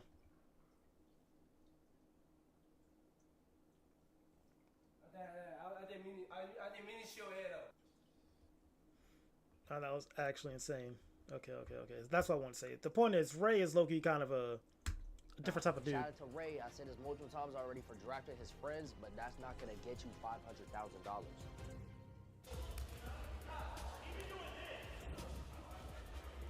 Live, ladies and gentlemen, from the inaugural 2025 regular season of $500,000 on the line, bro.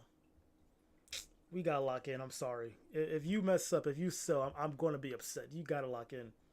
Please lock in with $500,000 on the line, team. Event for dodgeball. We are here in a gymnasium ready to sweat it out to see who's going to win this dodgeball championship tonight. I'm joined right alongside by my partner, Marcus King. Marcus, welcome in. How are you doing? I'm excited to be here. We see we got Little Rikai already helping me already. I'm gonna lie, the storyline that I'm most impressed to see today is gonna be if the Dream Team can get their 5th win. Dynasty. Their 5th win dynasty. That's gonna put them ahead of every single person here. Speaking of teams, we have 4 amazing teams competing today. We have 4. Team Rage, Team Wing, Team Raekwon, and obviously the Dream Team. We're gonna see if they can win. They are competing for $500,000 at the end of the 500,000. What? 500K. The squads have been selected by team owners Ray Asian Boy, Jason the Wing, Your Rage, and Mark Phillips. Ladies and gentlemen, that's 4 owners for 5 events for this regular season tonight. All this good, bro. Can I see the game? You're here, strapped off at the end of the season. Marcus, how are they going to get there by the point system? Okay, now points are given out based on where your team finishes. And first place will get 100 points. Second place is 75. Third place is 50 points. And at the very bottom, at 4th place is 25. That's where you don't. Ladies and gentlemen, Zayas? and a second way is a fan-voted MVP. An owner's going to select one. That's gonna be Zayas. That man's like him and B-Lo. Like those guys be actual demons with athletes. Demonic athletes. There we go. And the winner is going to get 10 points for their team. And then, of course, chat, we're going to have the event bonus. I don't know his speed though. I don't know if he's like very agile. I think he has like startup speed, like he gains momentum, but I think, you know, just a quick dash squid. I don't know if he's gonna be good like that though. Triggers, the okay? power though. These event bonus triggers are going to be happening in every single game, every single month. They're just going to be different. They're going to be random, right? They're going to be, you know, different. They're going to be really fun to watch. You're going to get 5 points though either way. Exactly. If you can trigger them. Now I can't wait to see those streaming numbers and to see who the fans vote for MVP aim. Here are the rules. Hear them loud and hear them clear. Each series is a best 3 out of 5. There will be 5 players per team. If you are hit anywhere on your body with a live ball, you will be out. We have refs here that know what they're doing. They're going to call it professional. Fair. They are professionals, all right? If on a caught ball, the thrower will be eliminated and one teammate will enter.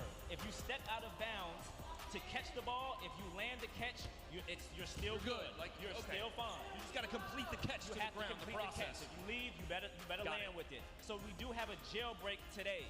The first time you get a jailbreak, you will get 5 points for your team. Ladies and gentlemen, that will be huge towards the end of the game. Now, every time you hit a jailbreak, all of your teammates come back in. Yes. So regardless, even if you can't get those points, you're still going to get your team back in. You can still get your team back, and you're going to need that.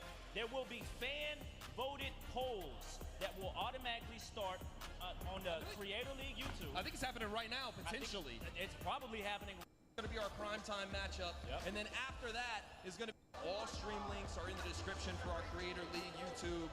And to make sure to get back. Bro, literally 5 minutes of build-up is insane work. Full team rosters of this season. And let's go ahead and start. Let's see the team. Deshae. I know him. Gundapo. I don't recognize him. I know Marlon. Zayas, yeah. Silky. I know this dude.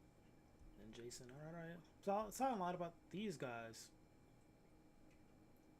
I think for sure Mike Carey. Maybe Jason too. I don't know her. She was decent at volleyball. Deshae, maybe be a sleeper. I'll be right back.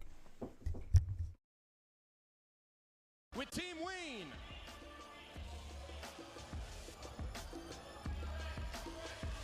Now, Aim.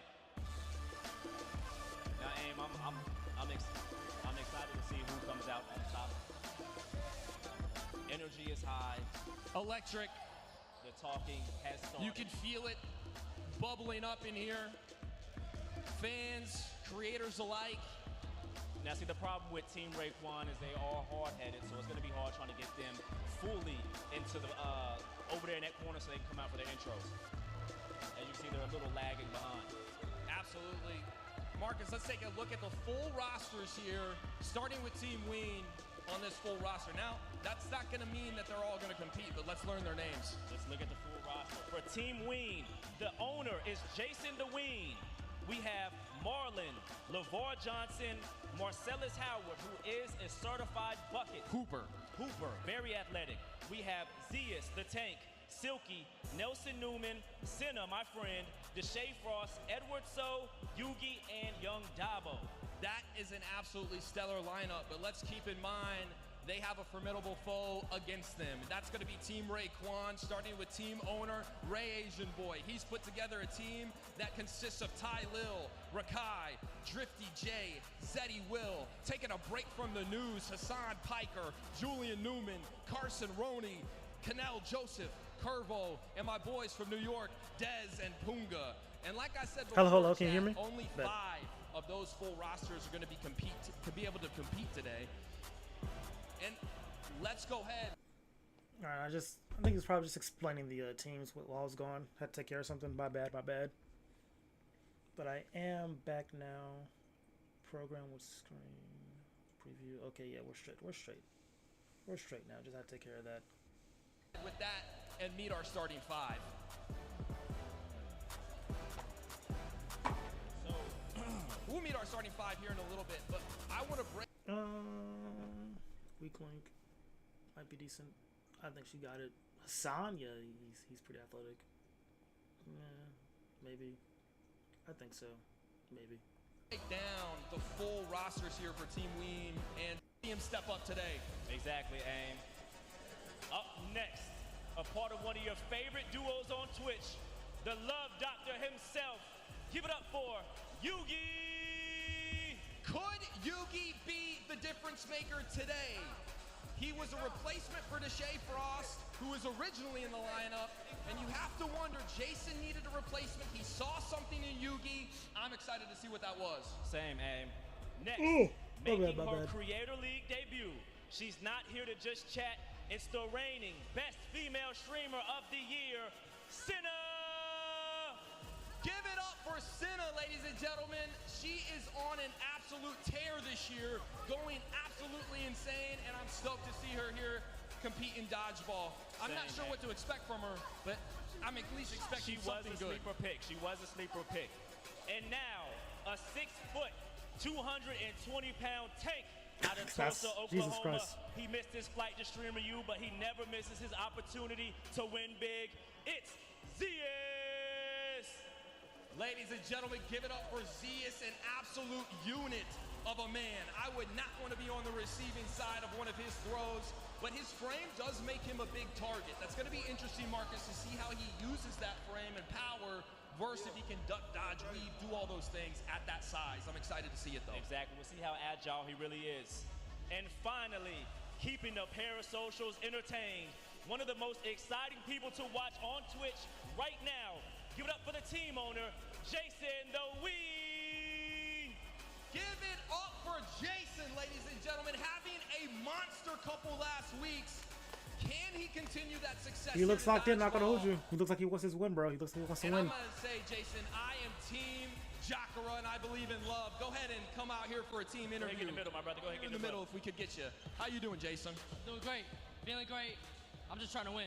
Okay, so you know I am part of the, the parasocial community or whatnot. I just got one question for you. Do you plan on going like Jordan Poole mode type shit? Because you know she's gonna be watching most likely. Yo, she's in the chat. I'm going crazy, bro. I'm going for over five knockouts. Okay. And I believe. And Jason, you had a couple different selections that you had to do here to replace people, all those things. I know that's obviously a lot, but what are you telling your team to stay calm, do the things that you need to do? What are you telling them? Listen, I'm liking my team chemistry right now. We're laughing. We're having a good time. Look. We're laughing. We're having a good time. That's something they lack. Team chemistry. I like it. We're looking forward to seeing your team chemistry tonight, Jason. Team chemistry really is key sometimes, bro. Like if your team is like locked in, like true friends right now, something like that, that chemistry be helpful. And good luck, and we're gonna be cheering for you. Good luck out there, brother. Thank you so much, Jason. And tonight, the second team and their starting five. Let's get into Team Raekwon. Up first, he's got the punchlines of a stand-up, the confidence of a hooper, and the timing of a TikTok trend. From the For You page to the Creator League, it's Curvo! Yes, sir. Curvo is making his Creator League debut. He plays a lot of ball, so I wonder what team owner Ray saw in him whenever he chose him for the dodgeball lineup. I'm excited to see how he plays today, Aim. Absolutely, Marcus. Coming behind him, up next out of the tunnel, a man of chaos and mayhem who cannot be banned, who will not be bothered. Zero fear in his heart and a camera always rolling. It is Canal Joseph. Now, Aim, Canal is an absolute menace to society right now, but he is a great athlete if you don't know. Now, he's currently homeless right now. He's on his homeless arc, so I think out of currently homeless, what? Everyone, he's going to need that 500. He's going to need. Just put banners on blast, bro. Jesus, is that known for everybody? Yeah, 500.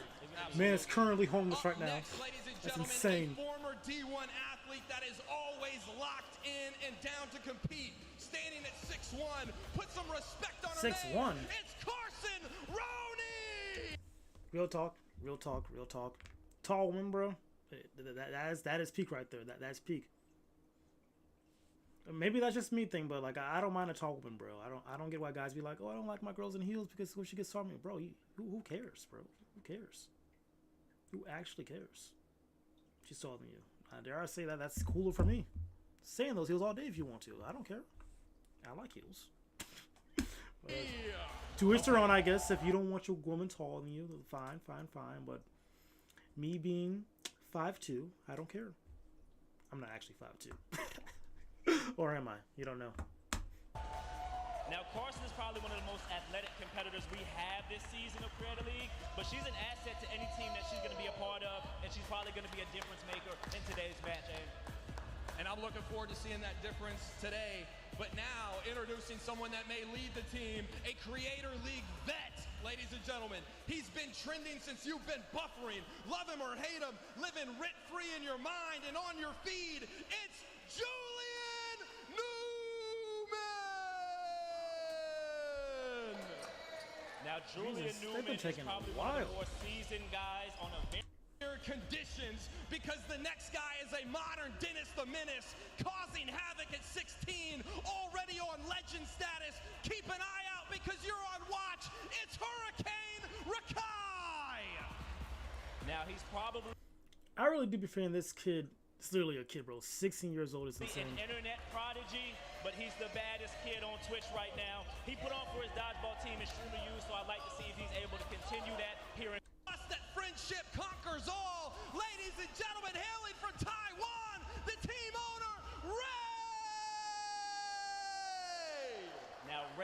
aka Raekwon. His confidence is through the roof. I don't know if he has a really good game plan, but we're gonna see if he starts. Man wearing sand, bro. That's insane About to work. do tonight. Come on here, right in the middle, Ray. Go ahead and. What's good, Brody? You know, what up, Brody? How are you doing? Are you feeling nervous at all for this game coming up? Never. They ass. We're gonna give it a belt. Belt to ass. Belt.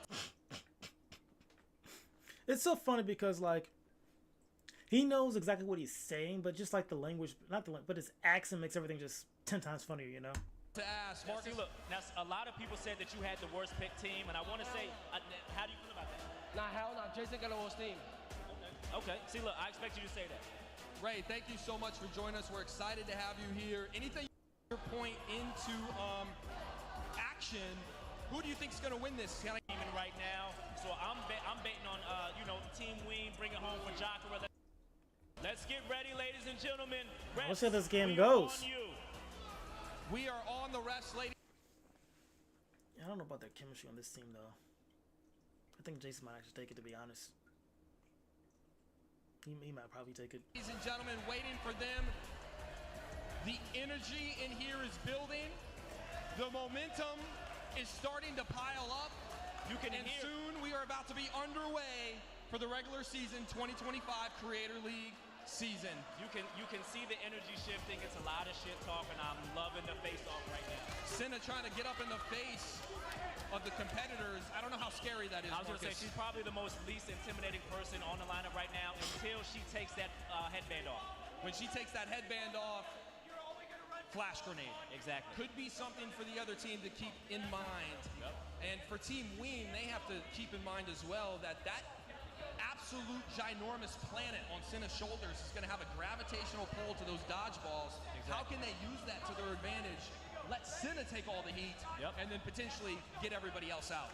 We're going to see exactly what their game plan is here. It is on the ref's call right now. Again, just to remind you guys, they're going to start playing here, and this is for $500,000, a regular season lasting over 5 weeks, all culminating into a championship in the finals, and it starts right here, right now, Marcus, this debut. I'm excited, and Team Ween is starting with an extra ball right now. Ref getting us ready. Lights are on and they're brightest. Seems like there's a few questions. I think some people don't know exactly what's going on. We're about to start. And we are about to dodgeball. We're seeing some of the game plans. Refs, let's go ahead and start this thing up. And they go, ladies and gentlemen, they are underway. Already there goes Canales What's out. The call? What's the call? Raekwon is down 1, ladies and gentlemen. It's a 5v4. They're going to be conservative here, Marcus. Rakai is going to test the waters. I'm surprised he didn't try to catch that. And just like that, Jason threw the ball to space. I don't know what he was aiming for. I don't know if he warmed his arm up or not. Jason, not looking too good right now, but of course, long night. Now Yugi you see that? Yugi calling out leadership right there from Yugi. That is a team leader. There goes Zias. Zias has fallen. Now that's a big target to hit. Even up 4-4. Right now, I think Raekwon and his team, they're trying to calculate, maybe try to get some balls together, but they don't have enough. Team Ween has all the control. Exactly. Senna kind of looks scared over there in the corner. They're going to have to get rid of the balls now.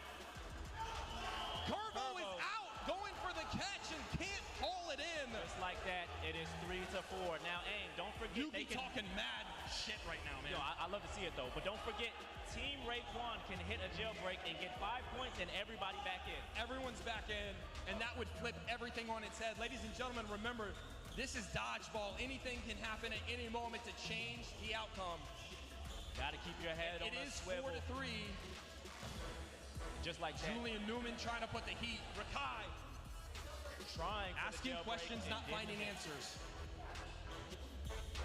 I don't think I've seen Senna throw a ball yet, but maybe I'm not paying attention. They're going to be impressed again by the ref. There goes Julian Newman. He's down. It is a 2v4. Now we've seen them come back from all they need is a jailbreak right now, Aim. They need a jailbreak desperately. Team Raekwon needs one. Great block. They're clear. Rakai's gonna let it go. Oh my gosh, Gosh, a headshot! Headshot, he's dead. Is down! Now we've seen Rakai come back on Stream University. Silky's getting upset over here. Oh, Silky's out. Silky's out too. And it's an ladies even and gentlemen, game, just like that, it's 2-2. Senna is terrified right now. I feel a little bit bad right now. A deer in headlights, Marcus. Exactly. Jason's gonna have to do this. He's gonna have to pull this out on his own. Being pressured. Senna's still holding on to that ball. They're going after Senna. There she goes. Down goes Senna.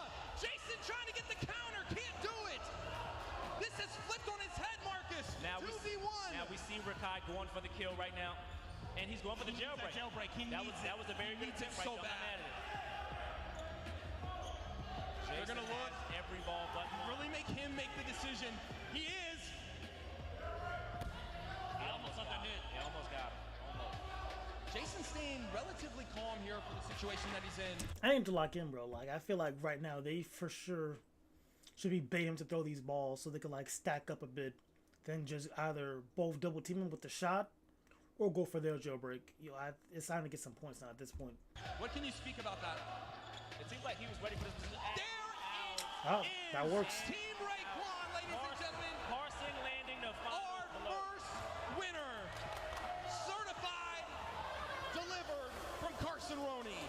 Team Raekwon wins game number 1. They are one step closer, aim to 500. Let's bring in, if we can, Marcus, let's go get Carson Roney for an interview. Carson. Let's go ahead and get you in the middle real quick. Carson, you were absolutely fantastic. You were electric out there, especially when you guys fell down early, and then you somehow had the will to rebound. Walk us through that. Patience. I feel like everyone's trying to just give their all right at the beginning. I waited in the back so everyone was tired and kind of just gave them all at the end, I guess. Now we assumed that you were going to be a difference maker today, and I'm glad it panned out correctly. I want to see you do it again. Period. Clock it. Clock it. Clock it. Thank you, Carson, so much. We appreciate that interview. Chat, we're going to get ready for this game number 2. We are on. These are professional refs. I mean, so Yugi arguing with them right now is kind of pointless. And there they go. Off, ladies and gentlemen, for the game number 2. Bro, Yugi's what? going to get these balls. Oh, shit. Did they just not go for the ball? I just realized Ray is in. Ladies and gentlemen, what is happening? Ray is in. He wasn't supposed to be playing today, but it looks like he is ready, suited up, and booted up. From Curvo. Yep. We'll see if that works or not. Yeah, see if that's going to prove to be a great decision. I don't know. Ray coming in out of nowhere, trying to boost his team. I kind of thought he would wait maybe if they were losing. Exactly. But he does that off the win. Maybe he's trying to put on the neck. Maybe Curvo wanted to sit out. We'll Zia's trying to get that cannon warmed up to no luck. Yugi throws it in the dirt. There's Roney again going for Ween. And a miss. Raekwon with a nice throw, but doesn't connect. Marcus, who's surprising you out here? I mean, so far, everything that I thought was going to happen is... I'm not going to lie. I think they should bring back the rubber. Like, the balls used for kickball, I say use that for dodgeball. I want that nice, powerful rubber. Because I need to... Because those feel too light. Yeah, the rubber balls might hurt for sure. But they got so you can actually whip those things, man. I'm sorry, like these tiny balls right here that are just foamy, they be too bouncy in the air. Going exactly how I planned it. I did have Raekwon winning this one. If Diaz is out, took another ball to the face. He's just taking balls to the face. And that's the one thing. I hope Yugi's okay. They're still gonna need. I don't believe, Marcus, has anyone gotten the jailbreak? Not yet. There's no jailbreaks. That means there's no extra points right now, Abe. For that regular season points. Yep. You're right. You're correct. 4v5 right now, ladies and gentlemen. Canal wanting to put the pressure on Team Ween. Now, I do want to emphasize, ladies and gentlemen, that a jailbreak will get your whole team out. And block once Yugi just got hit. There it is. Just got Jason, Yugi, and it's going to be Silky and That Senna. is a 2v5 now. Jesus Christ. Trouble. Need to lock in. They need a jailbreak. If Silky can find a way to get in that little zone, he's going to... Problems, ladies and gentlemen. They're calling Silky out. Arguing with the ref. You're out. Go sit down. He did catch it for a second, but then he didn't secure it. Like, I don't know why he didn't bring that into me. Like, he had it. That was his fault, bro. It was, Ladies and gentlemen, the ref has called him out. We're still going. It's 1v5. It's up to Senna to try to come back. I feel terrible for Senna right now. I am terrified for her. Rakai's out. He missed. She got Rakai. She got two. She got two. And she's out, though. And then she just got... And there she is. Raekwon has taken the second game, ladies and gentlemen. She got 2 outs, though. That was very impressive. Back to back. Yeah, and maybe there's a world where she gets a jailbreak after that. Who knows? Marcus, I know the people at home, they're sitting there, they're getting wondering whipped right now. what this is going to be like. And right out of the gate, I think expectations were maybe a close game. We're experiencing an avalanche, and it's coming from Team Raekwon. Exactly. This is kind of exactly what I expected. I think a lot of people were asleep on his team build, but I believed off rip. You're right, they did say they... Belt to ass. Belt Can we get... Let's get Rakai in here for a question. Rakai, Marcus, you got something for him? Let me tell you something. I've seen your work in Streamer University, and it seems like you are applying on the next give me the game. I don't care about this. Let me see this game. Check out these replays from this last game. You see Team Raekwon celebrating. Hype. This is the energy that we wanted to see and that we expected to come from Team Raekwon. I knew that they were going to be leadership, good leadership. Also, if you're here right now and you're new, on YouTube, throw the subscribe. On Twitch, throw the follow. The Twitch is in the description or pinned. YouTube's pinned too on the Twitch. Yes, sir. Yes, sir. Let's get back to rolling, though. Let's get back to rolling. And they were going to bring the hype to the game. We're going to get ready for this game number 3, ladies and gentlemen. And if Team Ween does not step up and find a way... What just happened?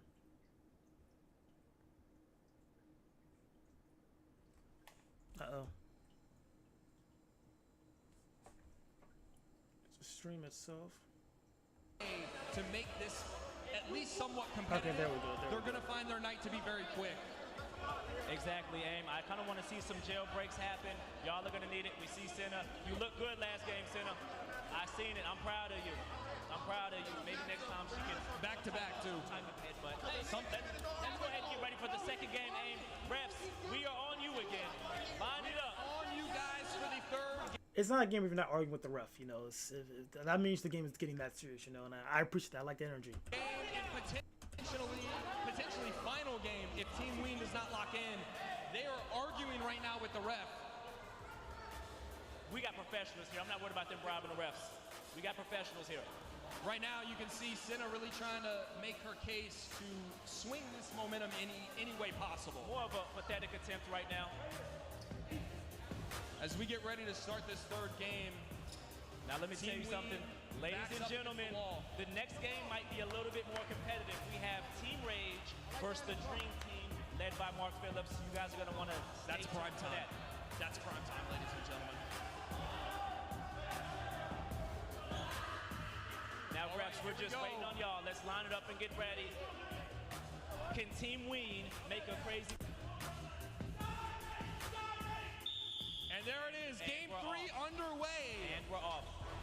Already, Team Ween firing those balls. Almost hit a jailbreak. Now, chat, even though nobody would have got out, but they would have got those 5 points. 5 points. Don't forget, you only get 1 of the 5 points, but you can jailbreak as many times as you want to. There goes out again. And Marcus, I want to say this. I am surprised we haven't seen more jailbreaks, to be honest. I kind of thought that we would see a decent amount. I do think the next game we'll see a little bit more. We'll see some. There goes Got his grills knocked out of his mouth, ladies and gentlemen. Oh my gosh, Silky Woo hit the deck. Team Raekwon is electric. Look at the way they're dodging, weaving. Yeah, they are moving around, bro. Like, they're playing a bit too defensive. Well, this is the last game. I mean, their back is console, so they can't play too offensive right now. But I think they should have for sure. Ray looked on point. Teed and not enough. Jason cannot escape. The team leader is out now. It is up to Zeus and Senna. They're going to need a jailbreak. Zeus has got to get his cannon going. He needs to unleash hell. If they're going to have any chance in this game, and he's out. No way. Team Ween is about to be relegated to the 3rd and 4th place game if Senna cannot do something. The only help left is a jailbreak, and she's out. There it is. Ladies and gentlemen, Team Raekwon Jesus Christ, that was a blowout. 3-0. What's the next one?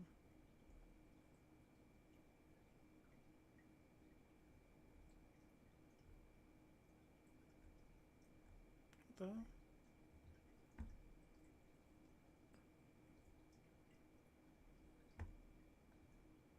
Okay, I'm actually confused right now because then I just creator. Oh, streamed. Okay, that's why.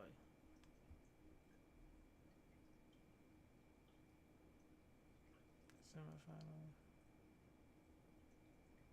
Oh, Dream Team lost. Damn.